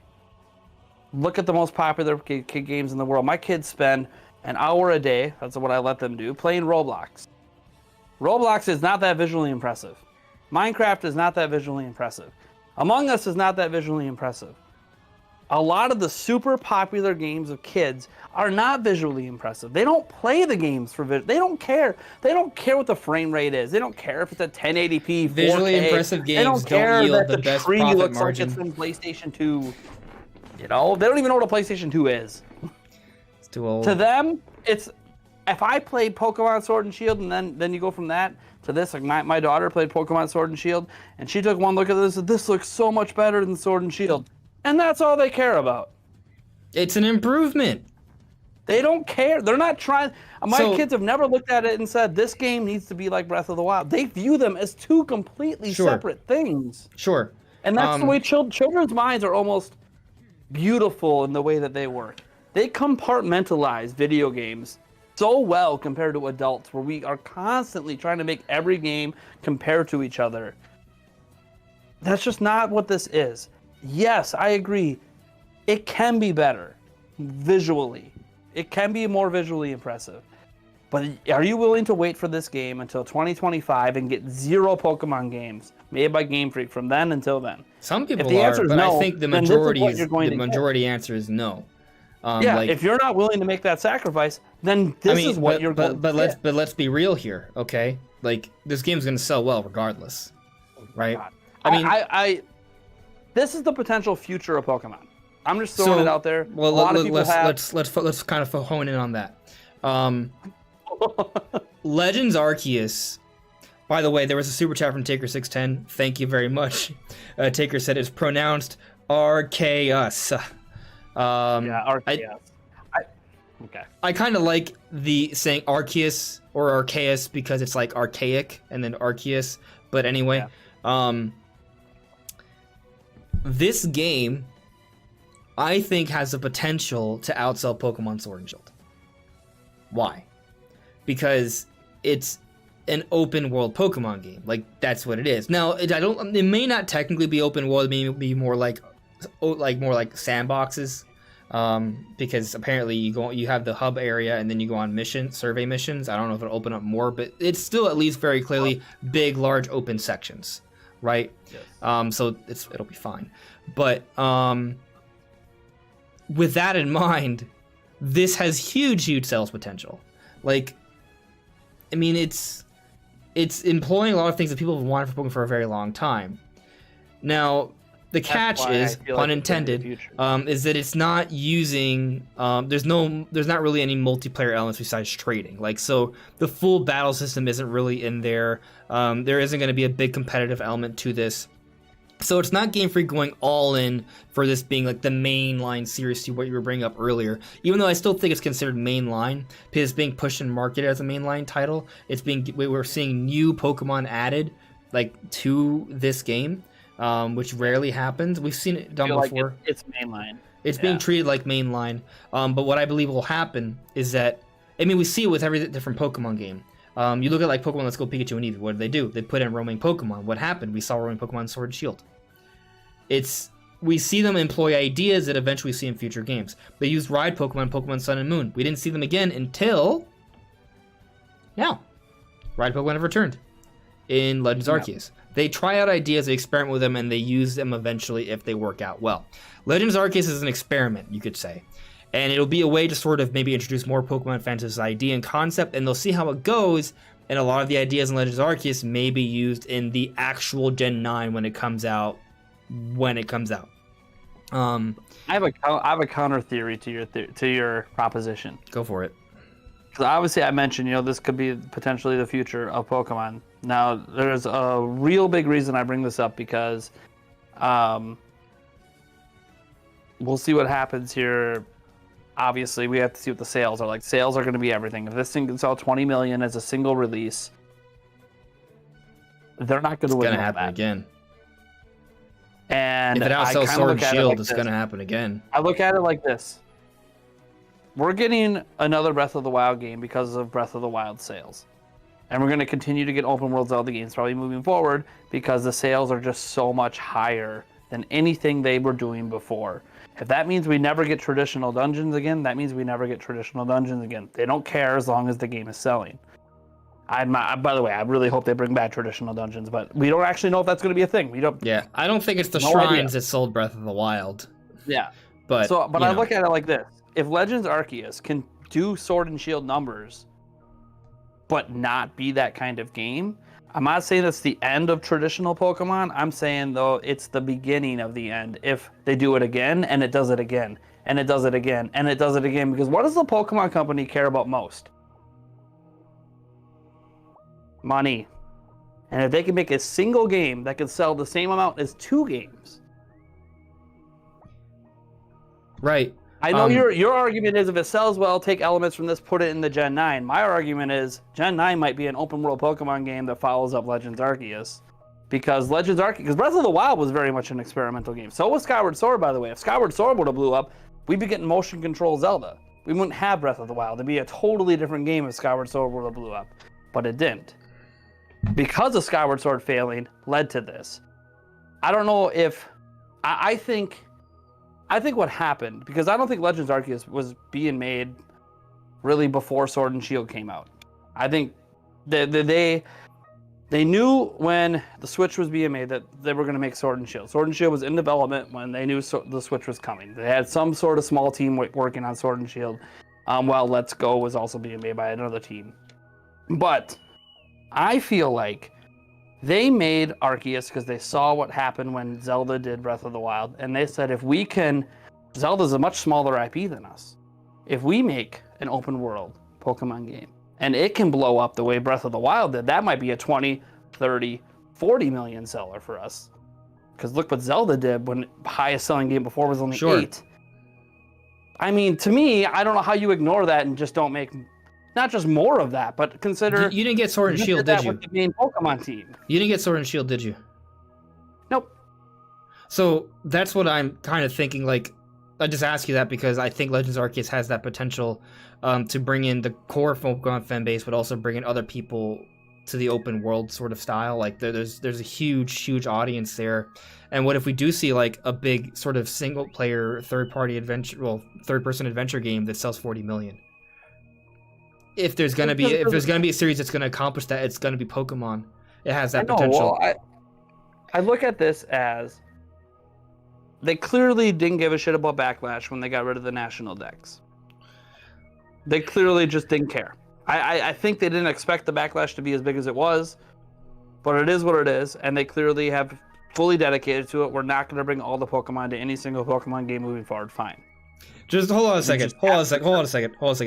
Darcy saying now we have 40 million for Arceus. Oh boy. So just for the record, I am not predicting that Arceus sells 40 million. By the way, I don't think it will. I think 20 million is the ceiling. I don't think 40 is possible. But I'm just saying in a theoretical world where this does what Breath of the Wild did to the Zelda series, it would be 40 million. So I don't think it's going to be 40. Well, I think the point is that Pokemon by Pokemon becoming open world, a series that can sell 20 plus million, it puts it at another level. What is that other level? Is that other level 30 million? Is it 40 million? Crossing? Is it Mario Kart? Is it like, we don't really know because this never happened. We didn't really know what open world Zelda was going to do because it never happened since the original first 2 games way back in the 80s. We hadn't seen it in modern times. Now we saw it and we saw the demand. What's the real demand for open world Pokemon? I guess we're about to find out. Come next year. Well, I want to kind of talk about something because you're talking about how like Legends Arceus could become the thing, and I'm talking about how like Legends Arceus is a stepping stone for Gen 9. You see the progression through their different games. So let's just start with Sword and Shield. With Sword and Shield, they offered up the wild area. What did they do next? The DLC, they offered different side areas to Sword and Shield that were entirely wild area with some level of town within both of them. So there was a progression there. Now we look at Legends Arceus, what are they doing? It's not fully open world from what we've seen so far. I kind of hope it opens up to be one, but at the very least, it's the most open Pokemon game yet by a long shot. So what happens after that? Gen 9 maybe is fully open world by that point. There'll be a progression. By the way, the game might still be fully open world. We have no idea if the world's actually closed off till you get a quest. Sure. That's not something we actually know. And it could open up. They've kind of been... Initially, the marketing seemed, this is Breath of the Wild Pokemon, which implies fully open world. So we'll see on there. And Pokemon Company has been known to advertise things in a way that might make the game seem lesser than they are. That make it seem like it's more than what it really is. Yeah, I know. They've done it both ways. Because when they first showed off Sword and Shield, they didn't show off the wild area at all. They just made it look like it was Sun and Moon, but in HD. But then they're like, actually, no. The initial reveal, It's like, really? And then you saw the wild, open world, and then you play it. That's not really open world. It's like Hyrule Field. Right, but I felt bad. But I remember when the first trailer came out, I was like, I see evidence of there being more than just what there is here. I'm going to say it, but I feel bad because everyone's going to say no. But I was right. I wasn't the only one that was saying it, but, you know, there was more. There was wild areas. Or wild area and then wild areas later. So, anyway, point is there's a progression here, and I think depending on the success of Legends Arceus, that will impact that progression, obviously. Will they double down? Will they just take elements of it? It's hard to say for sure. The thing to me is, if Legends Arceus does blow up, let's say north of 25 million, I don't know where it goes from there, but let's just say that it hits 25 million in the first year, and we'll just see what happens from there. I have no idea what its potential is because we've never had a game like it. Just like we never had Pokemon Go, and then that became literally the biggest thing in Pokemon history. We've never had that many people playing Pokemon anything ever before. Yeah. So we have no idea, and they don't know either. To be completely fair, they have no idea what the ceiling is either. This could be a dud. This thing could sell 5 million, and they're done with it, and we never see a game like this again. And they go the opposite direction, and they just lean into what the series has always done. But I get this idea that just like Breath of the Wild, if this game outperforms whatever expectations they have, like massively outperforms it, like Breath of the Wild massively exceeded any sales projections Nintendo had for that game. If that happens to this one, whatever those projections are, I have no idea because Pokemon projections are at a whole different level than Zelda. I just don't know how they just don't keep that going when all they care about is money. Like, why take that and force that into Gen 9, which is going to be such a culture shock to the tens of millions of new people who got into Pokemon through that?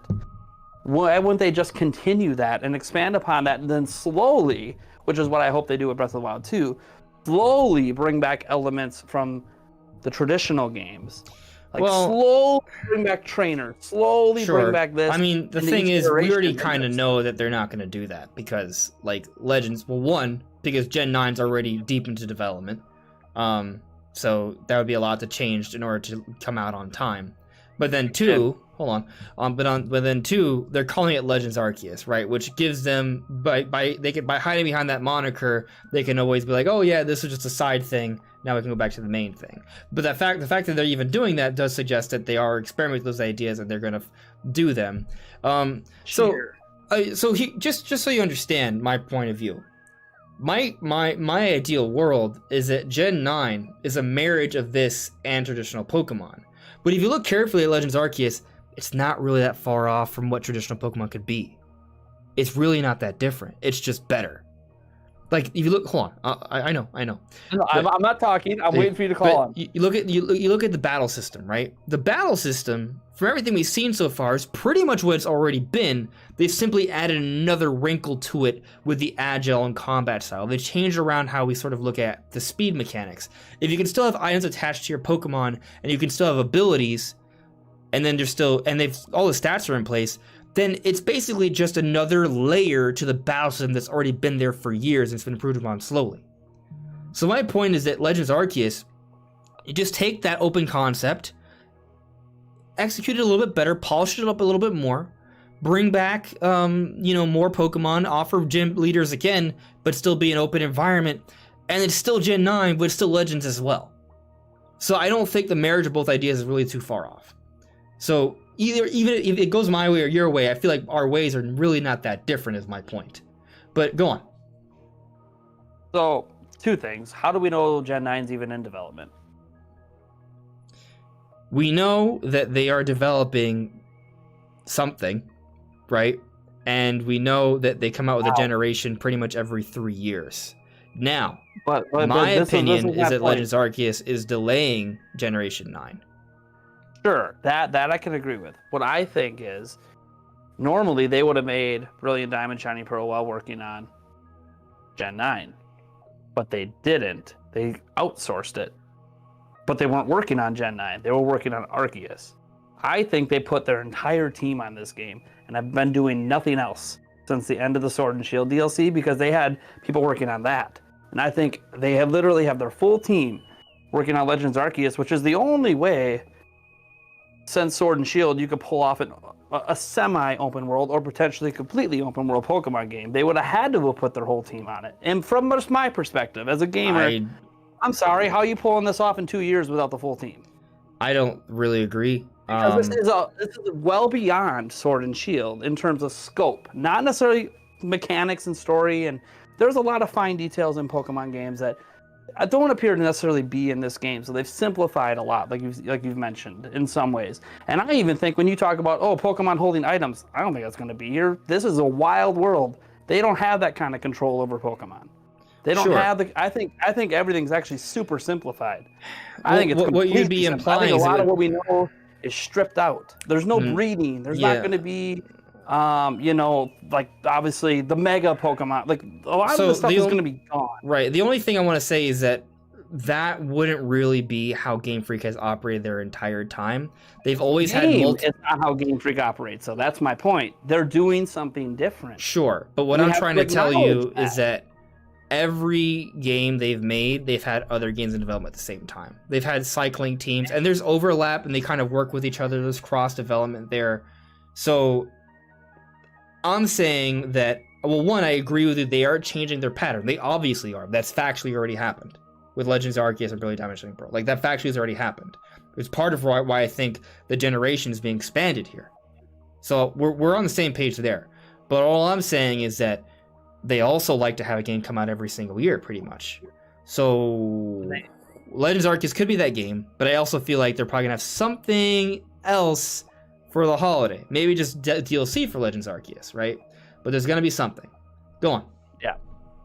So I could already tell you, you keep saying that we're kind of on the same page. We're not, because I think they're rebooting the series and nobody sees it coming. So you don't. So okay, well then, yeah. In that case, so you're saying there's not going to be a Generation 9 where they have 3 new Pokemon starters. People with no national dex. There's no national dex, and now look, we have a game where a national dex wouldn't even make sense. Doesn't even make sense in this world. This game takes place tens of thousands of years before anything that we know of in the Pokemon world. And I don't know if this means the thing that works against this is we don't know what's happening with the animated series, and everything always works together. So is there actually a long haul reboot of the animated series being thought of where they go back in the past? I have no idea. Okay, that's all hypothetical, having to know every intricacy of all the levels of Pokemon that I don't know. And that's the caveat to say, they're going to keep traditional Pokemon going because all of this is going and they're all in lock sync. And I understand all those arguments, but my argument is this game is different. They have to be different to make this kind of game. And we know factually they had somebody else do this. If Brilliant Diamond and Shiny Pearl do really, really well with a third party making it, they might never do remakes themselves again. They might always hand that off to other companies because they want to focus their time on taking 2 to 3 years to keep making Legends Arceus kind of games and releasing DLC and remakes in between. To the point, and this is where this is like with Zelda. We got Link's Awakening remake, right? Keep the old Zelda going, Skyward Sword HD. Keep the old stuff going for the people that enjoy it by just recreating what they know and love. While we're actually taking the series in a completely different direction that nobody saw coming, because every time we do it, we sell 30 million, which is better to us than even 2 Pokemon releases in back-to-back years. That traditionally, if you look at Pokemon, it does between 10 to 15 million usually. If they can release one that does 30, and then a remake in between on the in-between years by a third party that's doing 10 to 15, they're in bliss. My logic here is they very much seem to be trying something different. And in trying something different, we can't look at the Pokemon Company and Game Freak, because they're the ones making it, in the same way that we've looked at them in the past. Now, if this game bombs, they're going to they have the greatest fallback ever. They got the biggest IP in the world. They can just go back to making Sword and Shield sequel, Gen 9 and all that. But here's the thing, though. If they're not, we're going to take Arceus and put that in other games. Now, if Arceus fails, but there's elements from it that people really enjoy, then I think they'll take those elements and put that into Gen 9. But I think if Arceus blows up, they ain't looking at this as, we're going to make Gen 9 with Arceus elements in it. No, I think they're looking at it as, what the hell is Gen 9? We're working on the next Legends game. Sure, but my point is that they have to be working on their next project already, too, because that's just how they function. Why? That's how they've been doing it.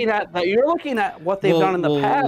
Here's the thing, though. If Legends Arceus fails, where's their fallback plan? There is always a fallback plan. another third party company that handed the Let's Go engine to, and they got Let's Go Gen 2 coming next year. They're not gonna have remakes back-to-back years. They have had remakes in back-to-back years. They did Let's Go Pikachu. Why wouldn't they do it now? Well, let's go over the years. So Let's Go Pikachu and Eevee came out in 2018. The remake before that was Omega Ruby Alpha Sapphire, which came out in, I want to say, 2015.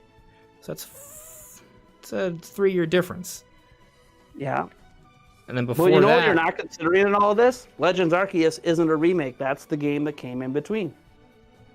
So you're looking at this whole thing as remakes, back-to-back remakes, but it's not, because if Legends Arceus is mainline, that already split it up. See, you gotta look at Game Freak in a different light, because they're doing something different. By the way, guys, I'm probably completely wrong, and I paid close attention to Pokemon development over my entire life, because I keep waiting for them to do something that excites me, and finally they have. And yes, I have this childish-like excitement in me that wants Arceus to like be everything I want it to be, like Breath of the Wild was, and blow up and be a thing that just keeps happening over and over again. When the Game Freak does something that I don't think anyone would ever expect them to do. This is where we can find some common ground. I think Legends Arceus. I think the Legends series has more potential to be repeated upon than the Let's Go series has to be repeated upon. I think so. Like, Let's Go, they try to take advantage of the whole Pokemon Go craze. They could be just having a different company remake Gen 5 for all I know. I have no idea.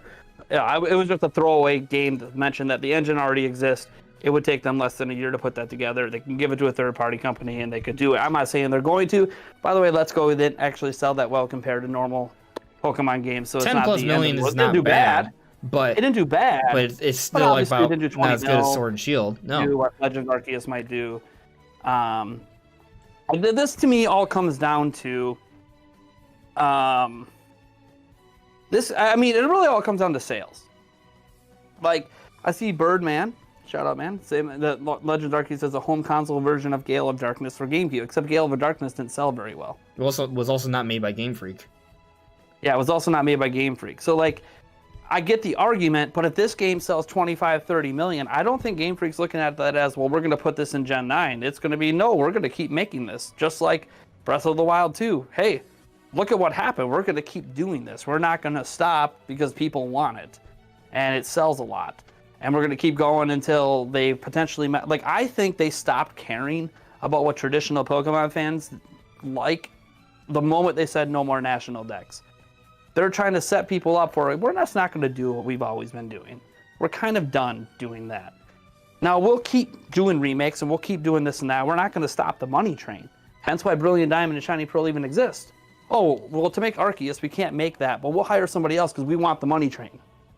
We're going to keep the money train going. And the Brilliant Diamond, to me, this is something I said this on my video that I did defending Legends Arceus. I mentioned that Brilliant Diamond and Shiny Pearl, pay attention to the sales on those games very closely. Not because you should care how much money people are making. Like, people, why do you care about sales? It's just to predict trajectory. But, you know, to that point, if though, those games blow up and they sell just as well as when Game Freak was making, then they're going to be outsourcing more remakes. They're going to pretty much outsource every remake, which is actually honestly great news, because I mean that's one of the exciting things about it, is that by them outsourcing, it gives them more time to focus on the mainline games. Exactly. Yeah. But I'll tell you this: I even if Legends Arceus outsells Sword and Shield, I do not see. It's hard for me to believe that they will not follow up with Gen 9, because, well, one, Sword and Shield still sold 20+ million, and I'm pretty damn sure that they're already well into development for Gen 9. Like, that is, these things are planned years ahead of time. It doesn't change that quickly. I agree. The roadmap is planned ahead of time, and I'm not, guys. By the way, guys, I do think a Gen 9 is going to happen at some point. I don't think it's happening next year. Is kind of my whole thing. I think Arceus is their new one next year, and you're more likely to get a new Let's Go than you are Sword and Shield, because they still had Sword and Shield DLC running just last year.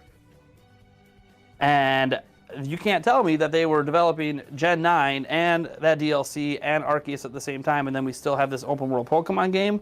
I just don't think that was a thing, because now DLC is a whole thing, by the way, which they didn't really have on the handhelds that much. There really wasn't DLC. So I feel it does make it easier for them to make more content quickly, though.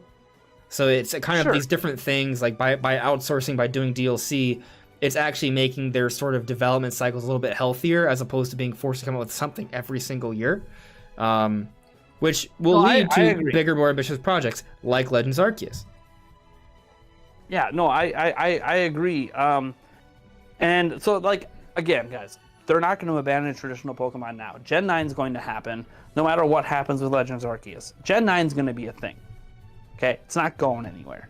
But I also feel like Gen 9 is not really going to be inspired by Legends Arceus because it's already going to be so far in development by the time Legends Arceus is even out. There's nothing to really take away from that game. Whatever they're doing is just going to expand, just like all prior games did, on what the previous entry did. It's just going to expand upon Sword and Shield. It might even be called, I hope not, but Sword and Shield 2, just like Black and White 2. It might just be as simple as that, and it's kind of an iterative entry, but it's still the next big Pokemon game. Yeah, no. Generation 9 will be like a whole other idea, usually. That's pretty much how it's always done. Yeah, usually gens are a whole new idea. They're not a continuation. I agree. Black and White 2 is not considered a new generation. Like, I always thought it was weird because Pokemon Let's Go Pikachu and Eevee, in my mind, oh, that's the next gen already. No, they still call that the previous generation. That wasn't. Yeah. But that wasn't. Let's pivot a little bit because we've been dancing about the subject, but I'm kind of curious because of Legends Arceus, especially with what we know now. Where do you think that puts the next mainline project, which I'm calling Gen 9? I know you think Gen 9 is most likely, but to your point, maybe something else. But whatever that is, Gen right? 9, whatever it is. I think Gen 9 is like a spring 2023. So I think that the earliest we see it now is like March 2023, which could be spring, right? The earliest. And if that happens, that means there's no DLC for Legends Arceus. Like, let's say we get... the other weird thing is that, like, Legends Arceus comes out in January. We usually get a Pokemon Direct in February. A Present, I should say. And in that Presents, we'll learn if there's a game. If there's a game coming out this year. Like, they could at least announce DLC around that time. Next year, yeah. I agree with that. They always reveal them pretty early in the year. Yeah. I mean, it's going to come. With some of the remakes, they have announced them later in the past, but in more recent times, we usually know early on in the year. And a February Presents announcing DLC for a game that came out in January actually holds up. It makes a lot of sense. So if we get DLC for Legends Arceus to come out for the holiday, then what does that do? That affords Game Freak and Pokemon Company the time to sort of focus on their Generation 9, and they don't have to come out with that until holiday 2023. And then all of a sudden, the 3-year gen cycle that we've been in for the almost like decade or so is now a 4-year gen cycle, thanks to DLC and outsourcing, which I think is honestly the best way to go. Outsource remakes and add DLC to space things out. You know, so I've just been reading some of the comments where people are reminding me of other Pokemon releases and the generations and what's considered a gen, which, by the way, generations are typically just a fan-made-up moniker anyways. That's just the way it is. We just like to group things together because it makes it simple for us in our minds. Like, when someone mentions, oh, Let's Go is a Gen 7 game, it's like, okay, but it's a remake of Gen 1, so let's just call it a remake. Why do we have to group it in with, the prior games? There's actually, like, I believe, I gotta look it up, but I think there is like an official gens or whatever. There is an official organization of which games they fall under, and that's fine. That's just again, it's just an organizational thing. It doesn't really matter. What matters to me, because we're talking about Gen 9, and I think we all can agree that for Pokemon, Gen 9 is the start of it's a new generation, right? Sword and Shield was the quote unquote start of the 8th generation. And Gen 9 is the start of the 9th generation. And you could say Arceus and, the Brilliant Diamond, Shiny Pearl are all part of 8th gen or whatever. And that's fine. I think it's weird how Pokemon's always classified it that way, but that's just what they do. To me, people brought up all these examples where in multiple gens we've had multiple new games. If Sword and Shield sold 20 million, why would they be so quick to move on to Gen 9? Why wouldn't they just make a sequel to Sword and Shield that's still in Gen 8? And that's exactly what the DLC team that was working on that team has been doing this whole time. They're not working on Gen 9, they're working on the next sequel to Sword and Shield. So we might not get Gen 9 till God, I don't even know. Like what I mean, the what latest was is it? the latest is holiday 2023. The absolute latest. Well, yeah, I mean, you could say the latest is then. You know, I'm just looking at some of the dates on like, you know, let's see. When did Gen 7 what was the game that started Gen 7? X and Y was Gen 7. Was Sun and Moon the start of that No. gen? X and Y was Gen 6. Sun and Moon was Gen 7. Sword and Shield was Gen 8. Okay. So Sun and Moon came out in 2016. Yes. And then we got the start of Gen 8 in 2019. Yeah. So I get that. And obviously if you consider with Arceus and the way they're doing things now, it adds an extra year, so then it comes out 2023. I hear that. And that very well might be what it is though. We might very well next year, either holiday next year or spring, we might get the sequel to Sword and Shield, and that's really what they have going on. And then Gen 9 truly begins development after Arceus comes out. And then that's slated for, you know, holiday 2023. And that could literally be why they put so much focus on Arceus and had this other team work on this. So it's like, yeah, the Arceus team's going to be making Gen 9, but it's not going to do it till Arceus is done, which they'll be done with Arceus at some point this year, and they'll already start working on I'll Gen tell 9. you that they could conceivably do a Sword and Shield 2. Like they had Black and White 2. They had Ultra Sun and Moon. Yeah. There is some story elements they could give a story sequel for. Like that isn't out of the question, but I feel like at this point it's unlikely. But you know, it's not out of the question, which it would also delay the gen even more, the next generation even more. Oh yeah, but when you, I'm just trying to think about this from a logic perspective. Like, if they did what I think they did, which is have most of the team work on Arceus, and then have maybe the small team that was doing the Sun and Moon DLC working on Sun and Moon 2, or not Sun and Moon DLC, sorry, the Sword and Shield DLC, and they're working on Sword and Shield 2 or whatever, Ultra Sword and Shield, or whatever the hell they decide to call it. Whatever they decide to call it. I just want to make a distinction. I don't like the Ultra series because it's just a repeat of the events, but from like a different parallel universe, so some elements are different. I would prefer a straight up story sequel. So I would prefer a Sword and Shield 2 or Pokemon Gun, whatever you want to call it. Pokemon Bow. Yeah. Pokemon Go and Bow Gun. I don't know. My thought Pokemon process Mace. is kind of, if you can't tell, continuing Harpoon, my Legends Arc Javelin. process, it sells a shitload. They got to make more of that. Sword and Shield sold the second most amount of Pokemon games ever in terms of the main line. Why would they forego making a direct sequel to that? That's just easy money. It's just easy money. They don't have to worry about making Gen 9 right now. It's easy money. Easy money. Why worry about more backlash? Because Gen 9 that still doesn't look as good as they want. Well, and historically speaking, the second generation on a system always looks significantly better. So, sure. I agree with that, but also when we're talking 2023, we're like at the end of the system's life cycle, which, by the way, that doesn't really matter for Pokemon. Pokemon will release when the next system's on. They'll still release games on Switch. That's just Pokemon doesn't care. They do cross generation stuff, and that's fine. What I'm basically trying to point out here is that I don't see a company that cares as much about money as the Pokemon company does, and they are probably the greediest of all the running IP entities in the world. They care the most about just making oodles of money without having to spend a lot. Hence why the Game Freak studio hasn't grown as big as it probably should be by now, because they don't want to invest in it, because what they already do already works. They just want money.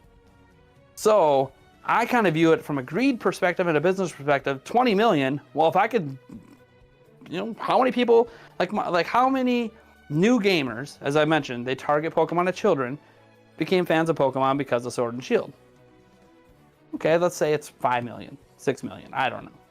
Well, those people are going to pick up Sword and Shield 2 like that. So I kind of look at it as, from a money perspective, it makes sense just to shit out a Sword and Shield 2 and sell another 15 million without trying. There's other variables though, right? Like one of the reasons why there is like a new generation fairly quickly is because you have it's all a part of a cycle, right? Like the merchandising, the anime, the movies. That's the reason. They introduce new characters, new Pokemon, new region, and what does that do? more merchandising, more creatures and characters people get excited about, and that all brings in more money, and the games need to be at the root of that. So because of that pretty much guarantees there's always going to be a game that's going to introduce a whole bunch of new Pokemon. And when I say a whole bunch, I don't just mean a handful or a few dozen. Like it's going to be I don't know about when next year. Let's say what happens when like I don't know, whenever the new season starts at some point next year, suddenly it's, oh look, we're in the Hitsui region from Legends Arceus. No, they're going to do that. Yeah. Yeah, they're going to do that. They're going to do that. Which again, why do we need Gen 9 then? They have a whole like, I mean, for example, well, the thing is with the anime, apparently they're doing things a little. There's not really like gym leaders and stuff right now. Like Alex is just traveling. Yeah, the not world. right now. Yeah. But apparently, like he's doing like this massive tournament, and guess who they're introducing? They're bringing Cynthia. Cynthia is a champion from Gen 4. What's happening in a few months? Gen 4 remake. But then, next year there could be like, hey, maybe there's some sort of plot line like, hey, Cynthia, there's this issue in my region, come help me. And then they go through a portal and they have to travel the Hisuian region for a while. Like, like they'll do that. Like weird, yeah. That could totally happen. Like seeing what's going on with the games is a predictor for what's going to happen in the anime to some extent. But what's interesting is that because they changed the pattern somewhat, it may be the case that they want to go a little off path and not hold themselves to that sort of timeline anymore. I think it's interesting if the anime doesn't even ever visit anything from Arceus, it's going to be interesting to me. And you let me know if this is even possible, because you just sort of mentioned it. Is it possible that they start to decouple the games from the series, realizing that maybe the same people that play the games aren't the same people that are doing all this other Pokemon stuff? Well, there's a lot of overlap there. And we get more sales if we do that versus trying to keep coupling it. And if it fails, we can always recouple. That's always a possibility. You can always bring it back together. The other thing is, if it ain't, here's the other thing. If it ain't broke, don't fix it. Pokemon Company, as many fans will love to bring up, they've been rolling in money the entire time. Like, if it ain't broke, don't fix it. Why even take the chance? So why make Legends Arceus? If it ain't broke, don't fix it. They just sold 20 million. Why make it? They don't need to make it. Well, the thing is, it is a side game, and they still. Here's the thing, right? They're still coming out with a Pokemon remake in November. But they outsourced it because of Arceus. Sure, they outsourced it because of Arceus. Sorry, you can say it. I don't care. They outsourced it, sure, but the point is, Legends Arceus could totally flop, and it won't impact a thing. That's why they did that. Right. Because, but why? But here's the thing. Point is, basically, it's they took a chance, but it's also not that much of a risk because they still were able to outsource a remake. It's not a risk because they gave themselves an out. Oh, if this bombs, we're still going to get sales from this. Right. And it's still, and also still has Legends moniker, so they can just be like, yeah, it was a one-off, whatever. Sure, but it still doesn't change the fact that if it ain't broke, don't fix it. Well, it's not broke, and they're still trying to do something different. Like, when's the last time the Pokemon Company did anything remotely close to this? Ever. We're in uncharted territory. I think they saw that Breath of the Wild did it, and holy shit, actually at this point it's tripled the sales of the best-selling Zelda game ever made before it. That's if you add Wii U in. Now, not solo on Switch. It's pretty close on Switch, but you got to add the Wii U sales and to get to the tripling, because it's 26 mil to get to triple. And it might hit that on Switch alone by it's all said and done, who knows. But what I'm just kind of pointing out is, look, I know what Game Freak does. I know what the Pokemon Company does, and everything you're saying makes so much sense because this is what they do. It ain't broke, don't fix it, keep doing it. But then they did this thing, and this is why I'm so excited. They did this thing that was never supposed to happen. We weren't supposed to get an open world Pokemon game, potentially, partially open, whatever it is. We weren't supposed to get this. This game's not. We're not supposed to have a different game different company make Pokemon remakes. That's not supposed to happen. They're supposed to shit out a remake every other year, shit out a new gen every other year, or a new gen, and then maybe they follow up the next year instead of a remake. They go Sword and Shield 2, and then then they shit out the new gen. Whatever. There's a pattern in this. They love money. But my point was, I think that because of Breath of the Wild, and I only bring it up because it's very obvious they're trying to invoke Breath of the Wild thoughts with how they're shooting these trailers. Yeah. That they feel, yes, we've been doing it a certain way, and if it ain't broke, don't fix it. We're one of the biggest companies in the world. That's great. But also, can we be bigger? Can we be bigger? We've never actually tried to be bigger. We just kept doing what we always do. We've never actually tried to go beyond what we always do. We have a certain way that guarantees 10, 15, 20 million in sales. We never really tried to grow. We just kind of accepted we are what we are. I feel like this is the game where I think they're seeing, if we do it different, does that in fact actually bigger and a bigger money maker than how we've been doing it? And if it is, then we're going to keep doing it. Well, guarantee you if Legends Arceus sells 30 million, I don't know if it will, but if it does, I'm sorry, they're going to be shitting out Legends games every other fucking game. Yeah, we're going to see more of it for sure. I just want to say that, like, Game Freak has experimented. It's just the level of experimentation, right? Like, they did try new things with Sun and Moon. They did pull the camera back. They did get rid of the grid-like structure. They did offer ride Pokemon, offer platforming elements. But still ultimately feels like a Pokemon game, right?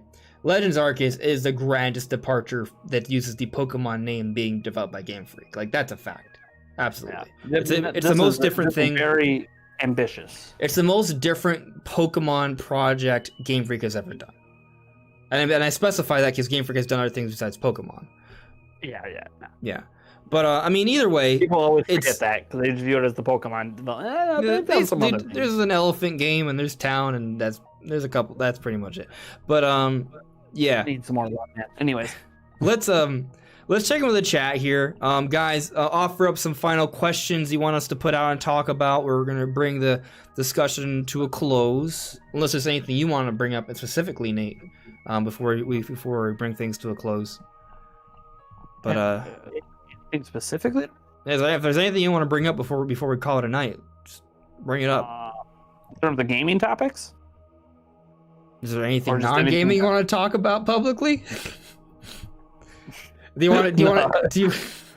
I mean, I'll just bring up things like, hey, if you guys enjoyed the show, that's awesome. Andre is going to be over on my channel this Wednesday at 8 p.m. Central Time live. So hopefully you guys come to watch that, and there'll be a 3-person cast, I think, unless we get another guy. I don't know. There's other people talking to me, but we'll have that going. Maybe this Pokemon conversation ends up getting continued there. We'll see what happens.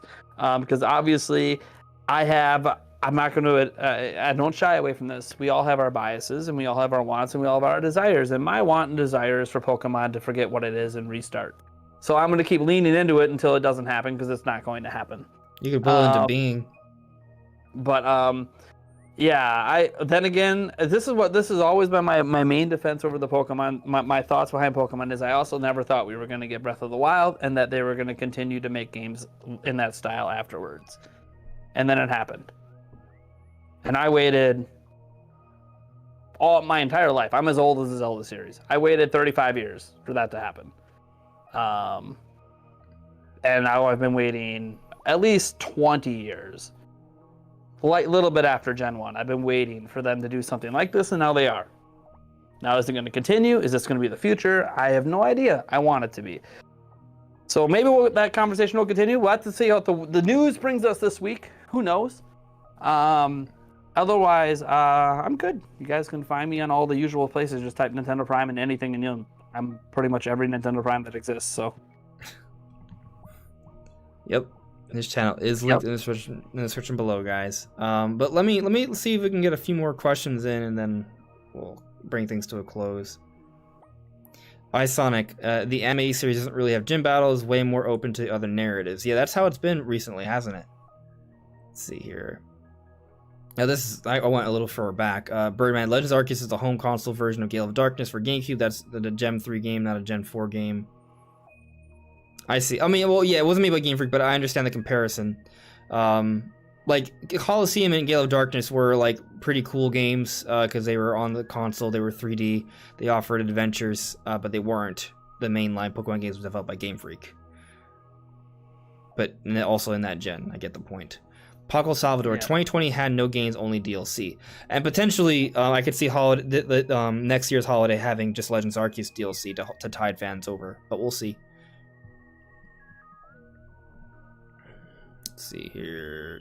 I think there's probably plans for that DLC, at least at this point. They got to be planning it. Whether or not they cancel plans because the game tanks, who knows? But I just there's no way the game tanks. There's just no way. I mean, I'm trying unless to be fair unless here. it's like a The Pokemon cyberpunk community could reject this game. unless so it's like a cyberpunk situation where the game comes out and it just doesn't run. And even then, it probably still will sell. Even then, Cyberpunk has sold like 20+ million already. So like, I just don't see it. Yeah, I mean, I can't see a way that this game doesn't at least match Sword and Shield sales. But what do I know? What I want Pokemon to be doesn't mean that's what the whole Pokemon community wants. They could be shit in this game for all I know. So, LP asked a pretty good question. Do we think Gen 9 will have a fully controllable camera? I think so. And it just goes back to just you look at their trajectory, right? Game Freak has steady progression. You look at Sword and Shield. The camera was static in the routes and towns, but in the wild area, you could circle around. Then you look at the DLC. The DLC was the entire area's wild area, so you had a controllable camera everywhere but inside houses. Now we have Legends Arceus. The entire environment is open, even the towns. The entire game is like that. They're moving in that direction, and there's going to be a controllable dynamic camera.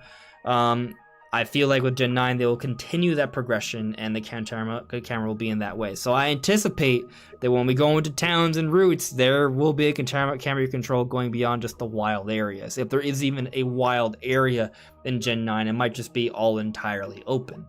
But we'll see how it turns out. But I do think there's going to be a progression there. Who else but Zane? What form will Gen 5 remakes take? Hopefully not chibi. But I don't know. I think if these ones sell really, really well, they might just have the same studio do it again. Well, we'll see. Well, the interesting thing about the style is that in some ways it's sort of trying to replicate it's like Gen 4. The old ones again. Yeah. But Gen 5 took on its own sort of style. It had like a pseudo spritey 3D environment kind of thing. So it'd be very interesting to see what sort of artistic choices they make with that remake.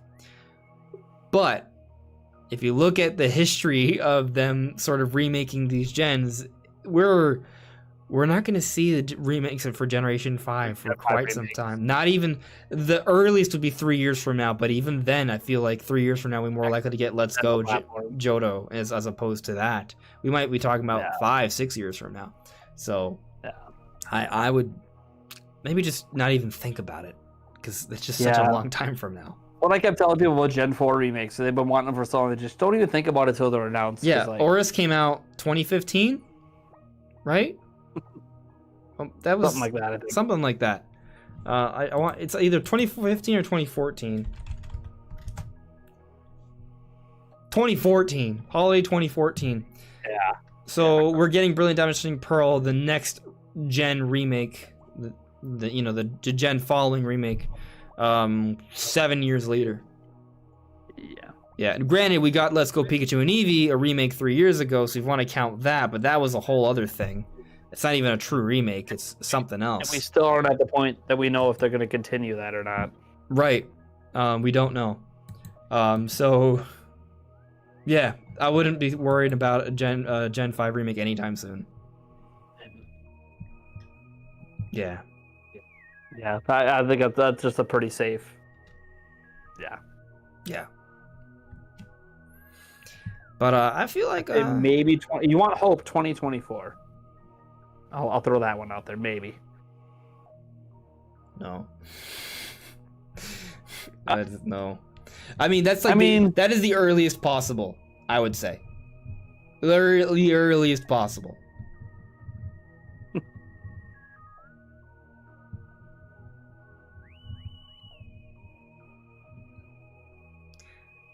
There is, I guess, an argument to be made that, like, maybe, like, 10-year anniversary sort of thing.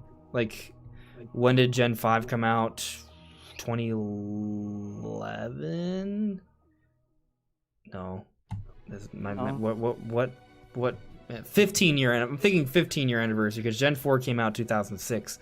So... Sure. Right? Is that right? I need to double check my dates here. It came out March 4th, 2011. That's what Bulbapedia is saying, anyways. Pearl and Diamond came out, I want to say 2006. Yep, so 2006, and then...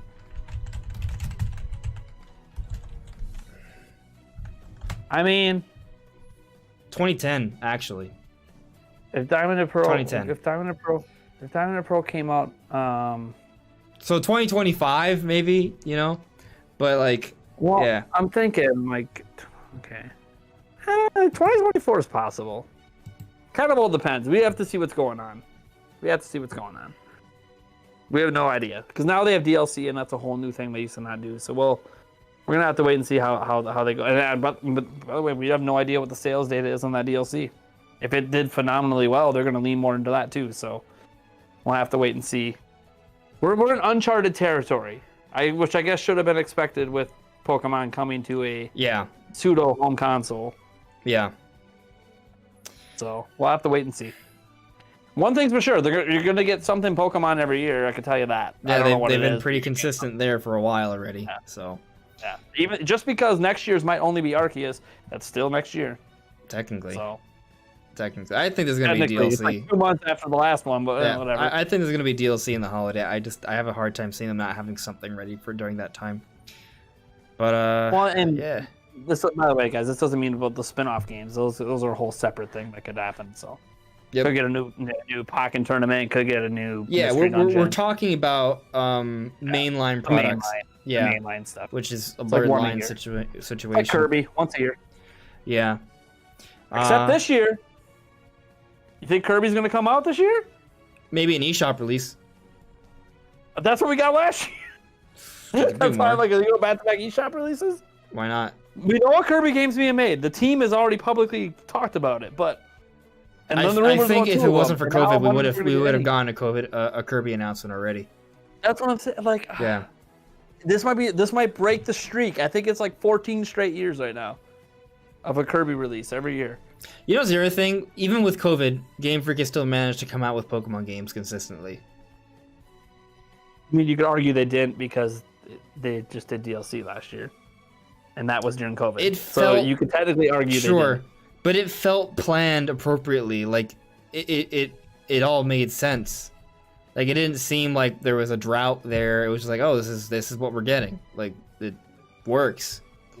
People thought there would be a delay to the DLC. No, it came out right on time. I didn't think there was 2 DLC packs. I didn't think COVID was never going to delay DLC. No, I never thought that either, right? But the point is that they've kind of continued to do their thing. It's also easy to point out, well, they were working on Arceus, so that's why there was no game last year. When they're done with that, are they going to go back to, even while there's DLC, still release a game? I have no idea. We don't know. This is such uncharted territory. It's kind of, if you're a Pokemon fan that isn't pissed off by the stuff that Game Freak's doing and you're already said I'm done, which I've seen a number of Pokemon fans over the last week tell me how done they are with the franchise. Doesn't matter what they do. If there's no national dex, fuck them. Okay, I get it. You'll never be back. But also, there's a lot of people that just, like me, are just genuinely curious. Well, I mean, if you look at the Legends series, right, it's a different thing. So you can't really be mad at them for no national dex if Legends is like a different thing, but there are people that, oh my god, I had like 24 people arguing that I can't play Arceus because there's no national dex. I'm like, but it wouldn't make sense. Like, do you not know what this game is? It literally, logically, like, it shouldn't. If there was ever a game that shouldn't have the national dex, it's Legends Arceus. It just doesn't make sense. It's about catching Pokemon in that. It's about that region. At that time, I'm like, and all these Pokemon that you trained up and spent all these years don't matter here. There's no trainer battles. Like, what are you worried about? If there was like a online battling competitive element, if there was like a battle tower where there was a lot of that, then you can make that argument. Add that in DLC. Good. I don't know. If people really like the way combat works, you never know. Yeah. But anyways, I'm honestly surprised at how well the stream went. We took a break for a few weeks. It's been a slow time in general. And it went well. Nate, thanks for coming by. Guys, thanks for coming by. Thanks for bringing incredible viewership. Thank you. It's good to be back. I really enjoyed our discussion. and I'm pumped. I'm I pumped missed it. for. I missed it. It's been like since E3 that you and I actually got together to talk. It's been nice. Yeah. And Even as we passionately disagree on Pokemon, it doesn't really matter. It's we all like good fun. rarely disagree, so it's kind of like a We breath of fresh rarely- air. That was what was so Yeah. strange. It's Yeah. like the first time. It makes for good talk, though. Yeah, for Different sure. perspective. Absolutely. And there'll be more of that this Wednesday. On Wednesday. Yeah, Especially if Pokemon comes up that day. I hope it does. I hope we get some more news too, so there's a little bit more to kind of like spit around. There probably will be something. But Yeah, who knows? yeah, There's guys. always something every week. So Indeed, there is. Anyways, everyone, make sure to check out Nate's channel, Nintendo Prime. It is linked in the description below. Leave a like on the stream, share it, and we'll see you soon. Take care. Bye.